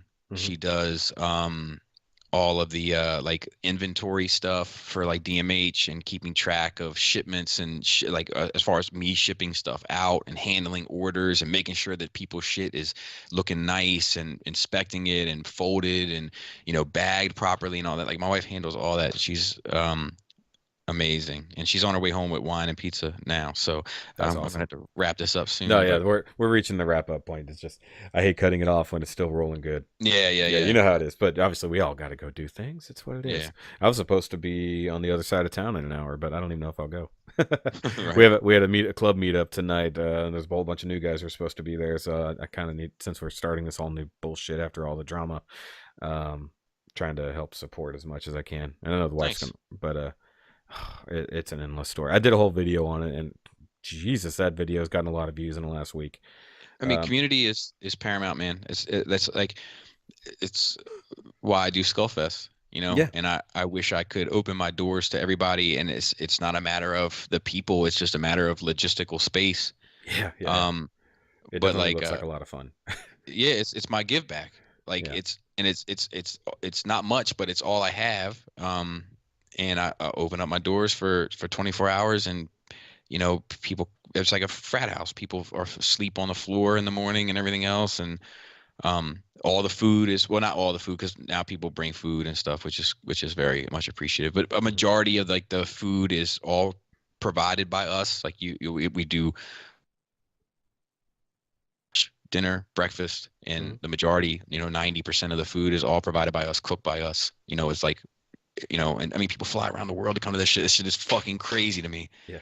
Um, You're gonna have the air fry army there this year? yeah, I don't know. Dude, I wish shout out to Dust. I wish he would bring it so I could try some food from it. I don't know. There's something about it that makes me feel like I'll get cancer if I eat it. But Dude, I watch it. I see all his posts, and every time he's experimenting with a new recipe or he upgraded and he starts doing a full rack I of watch ribs. it too. I watch it I'm too. like, oh, you bastard. He should do a whole cooking show. I think a lot of people have told him that, but there's something that seems unnatural about it, but I wanna give it a shot. I've looked at him at Target, and I'm like, yeah, no, I have too, dude. I was like, this bastard's getting to me. It's like, he's fucking getting to me. I might do it if they're cheap enough. I might do it. 100%. I've done the same thing. All right, let me ask you one random question before we go. Yep, go for it. Actually, technically, it's a 2-part question. Okay. All right. Does Joe KW actually own anything with sleeves?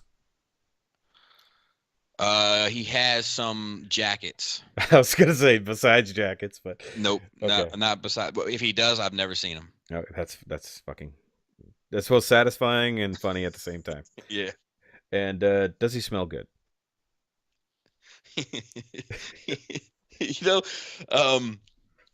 That's a funny question. That's what I said. Random, totally random. I wouldn't say that he smells good. I almost spit.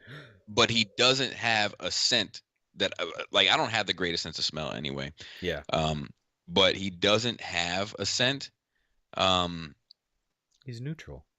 Yeah. So like, but I find that, like, people that have a very specific diet, which he does, tend to have a smell about them. It's not necessarily an unpleasant smell, but like they tend to reflect that diet. Yeah.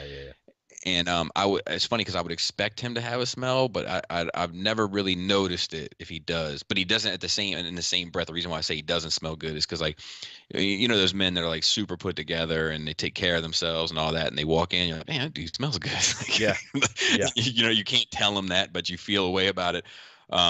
He doesn't have that kind of swag about him now. But I was mostly asking because, like, you guys have spent quite a bit of time together. Regardless of what project it is, it's like, you get that moment where you're like, dude, you gotta go. It's like this room is it's got a little too much funk in it. No, there's absolutely nothing offensive about Joe to me in any way, shape, or form. That dude's an angel to me, man. Like, I love that dude, and I wish that we had more time together. He's been working his balls off recently, but the dude is just like, he's just down. Like, it's the only way. Like, he'll be like, yeah, dude, I'm coming through tomorrow, and I'm like, cool. Like, what time are you open? I'm like, well, I'm gonna be up at 7. He'll be like, I'll be there at 8. Like, and that's him being polite. Like, that's him, like, saying, like, look, I'm gonna give you some time to get a shower, and you know what I mean, and like, so I'm gonna be there at 8, and then he'll leave at like 7 at night,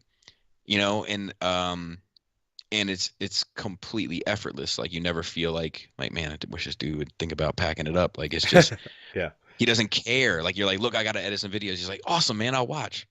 You're like, okay, look, I gotta I gotta write my kid's school. all right, cool. I'm just gonna sit here and play video games. Like he's just wherever the ride goes, whether it's thrilling or whether it's a small world ride, which is like the most boring ride on the face of the fucking planet. He's just down for the ride. Like a guy is really valued to me an awful lot, and I met him through this shit. Yeah, You know, that's what you know. Your circle of friends. It's just like it's all basically through all of this in the last few years, and it's a hell of a group of dudes. yeah, I Well, would say that like a lot of like my newer friends are definitely through this. I still have a lot of friends that like I grew up with, like that I'm pretty much in regular contact with, but my like the guys that I mostly hang out with on a day-to-day basis is Adam, who I grew up with since I was a kid, and then Joe and Chris is it's mainly the guys who I see regularly. nice. And it's all through this shit, and that's been the most. I mean, that's the. It sounds corny and cheesy, but that's the biggest prize of it, is the friendships that I've made that like will carry on regardless of if I'm reviewing or not reviewing or any of that shit. It's like because it's not about that. It's about it's about bonds, that have been made, and it's fucking cool.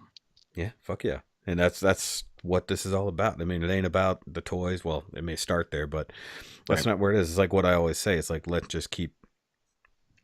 I said keep on building, and then let's keep building this community together, because it's not just about the one aspect, it's about all of this. And it's like if you're going to be the kind of person who's going to stick around regardless of what's happening, then that's the kind of person I need to be here. Yeah. And that's like just like you got I'm feeling that same thing with a few of the people that I've met doing this, whether it's my buddy Thomas, who's my number 2 on the charity deal, or it's my buddy on Boxing Art who actually lives up your way. Oh, really? Yeah, he's a Maryland boy. I don't know exactly obviously relation in the state, but he's up there. I tell him, it's like, dude, you're like right up there with all those dudes. It's like you need to hit him up. It's like because he's a huge fucking nerd like the rest of us. In the mix. And just a lot of these guys that I met just doing this, whether it's Gundam, whether it's Transformers, whether it's whatever, guys like Josh Fisher and the guys over there off the runner, it's like, but we may not always be on the same page, but we're all still cool. It would be boring. It would be boring, like it's better to have different points of view. Exactly. And I wish, sadly, I didn't live so damn far away from everybody, man. We're fucking Texas is far from everything. Yeah, but it's some of that is just you got to find it, you got to create it yourself. Like I've told this story before, but a lot of this starts with me posting on TFW, like who lives in the Maryland, DC, Virginia area that wants to get together, and they told me it can't happen. People will get butthurt that it's not in their house, that it's not in their town, that it's not. And I was like, okay, cool. And now I got people flying across the world to come. So that's actually Deluxe, Dakota, and myself are trying to figure out how to meet up in Dallas, because it's about the most equal distance for us, and we could get together up there, bring a couple other guys together. Because Frogman. Yeah. He and I are like, while we're both in Texas, we're about 8 hours apart from each other. Yeah, it's a big ass state. I almost said to you when you said that you didn't know where your buddy lived in Maryland. I was like, yeah, it's a big state, and I was like, nope, don't say that to him. Yeah, no, it's hilarious when people bitch like, man, I got to drive 2 hours tomorrow, and I'll be in Chicago. I'm like, I could drive 2 hours and still be in Houston. Yeah. Because you ain't getting nowhere, goddammit. And you know what? Then just to go off on we'll end here in a second, but that's actually been one of the biggest problems with our current local community is people don't want to fucking make the effort to go over here. They like, it's too far. Like, motherfucker, it's the same city. Get off your I'm driving an hour and a half. You're driving 45 minutes. Get off your ass. Yeah, I'd find that like a good way to motivate people to kind of get up and get out and get something, as it were, is if you have something, if you get around something. So like I did that a lot kind of early on. So I'd be like, look, we're going to do a live podcast on my channel. It starts at 7. Yeah. And then you'll find that people be like, yeah, I'm going to go do that. And then, people start getting closer in terms of their relationship. And then it's less about that and more about just hanging out or, whatever the case may be. Yeah. My buddy Adam has like a very successful group called Beer and Bolters, and they have like club dues and everything else that they have to pay every month. Like, I mean, they basically pay him, but it pays for like whenever they come over, they get like, they go out and they have wings brought in and beer brought in. And so you pay like your $10 a month to be a part of this club, but then every time you come over to the club, there's fucking wings, there's fucking beer. You don't have to worry about any of that shit. Like, there's terrain for you to play your game on. There's, Hell yeah. and like he has a very successful like community that he's built over there, uh, and but he's like, it takes effort, and it takes a lot of work and it takes a lot of logistics. But like, so one of the things he did was he set up a game day. So like every other Sunday at his house is game day. People come and go 10 in the morning to 5 in the evening, and it's every other fucking week. It's, people are parked down the street to get into his house to fucking play a game, and that's fucking cool. Fuck yeah. And that's basically what we're trying to do. But we're having to start over from scratch, being that the previous club split from a great deal of people because of a dick.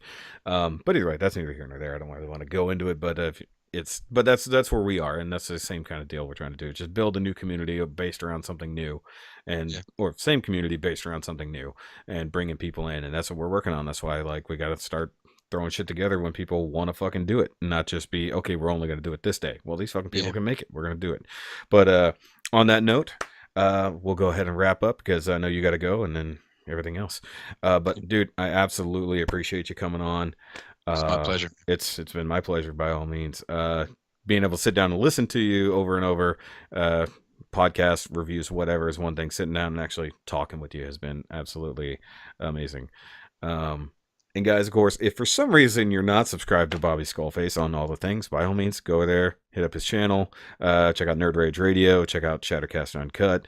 If you want to hit up the Patreon, by all means, check out all the other side stuff he does. Is there anything else you'd like to plug? Just if you're looking for me, you can often find me in your girls' DMs. Well, there you go. All right, guys. So I skipped it a long time ago, but I always forget to do it at the beginning. But the motto for the Nerdcast is always, doesn't matter, or you may not be a nerd for everything, but everyone is a nerd for something. So, and that's just the fucking truth. And obviously, when it comes to Bobby, he's a nerd for fucking everything. A lot of things. A lot of things, and that's the way it should be. But guys, we'll catch you on the next time. Remember, as always, to keep on nerding.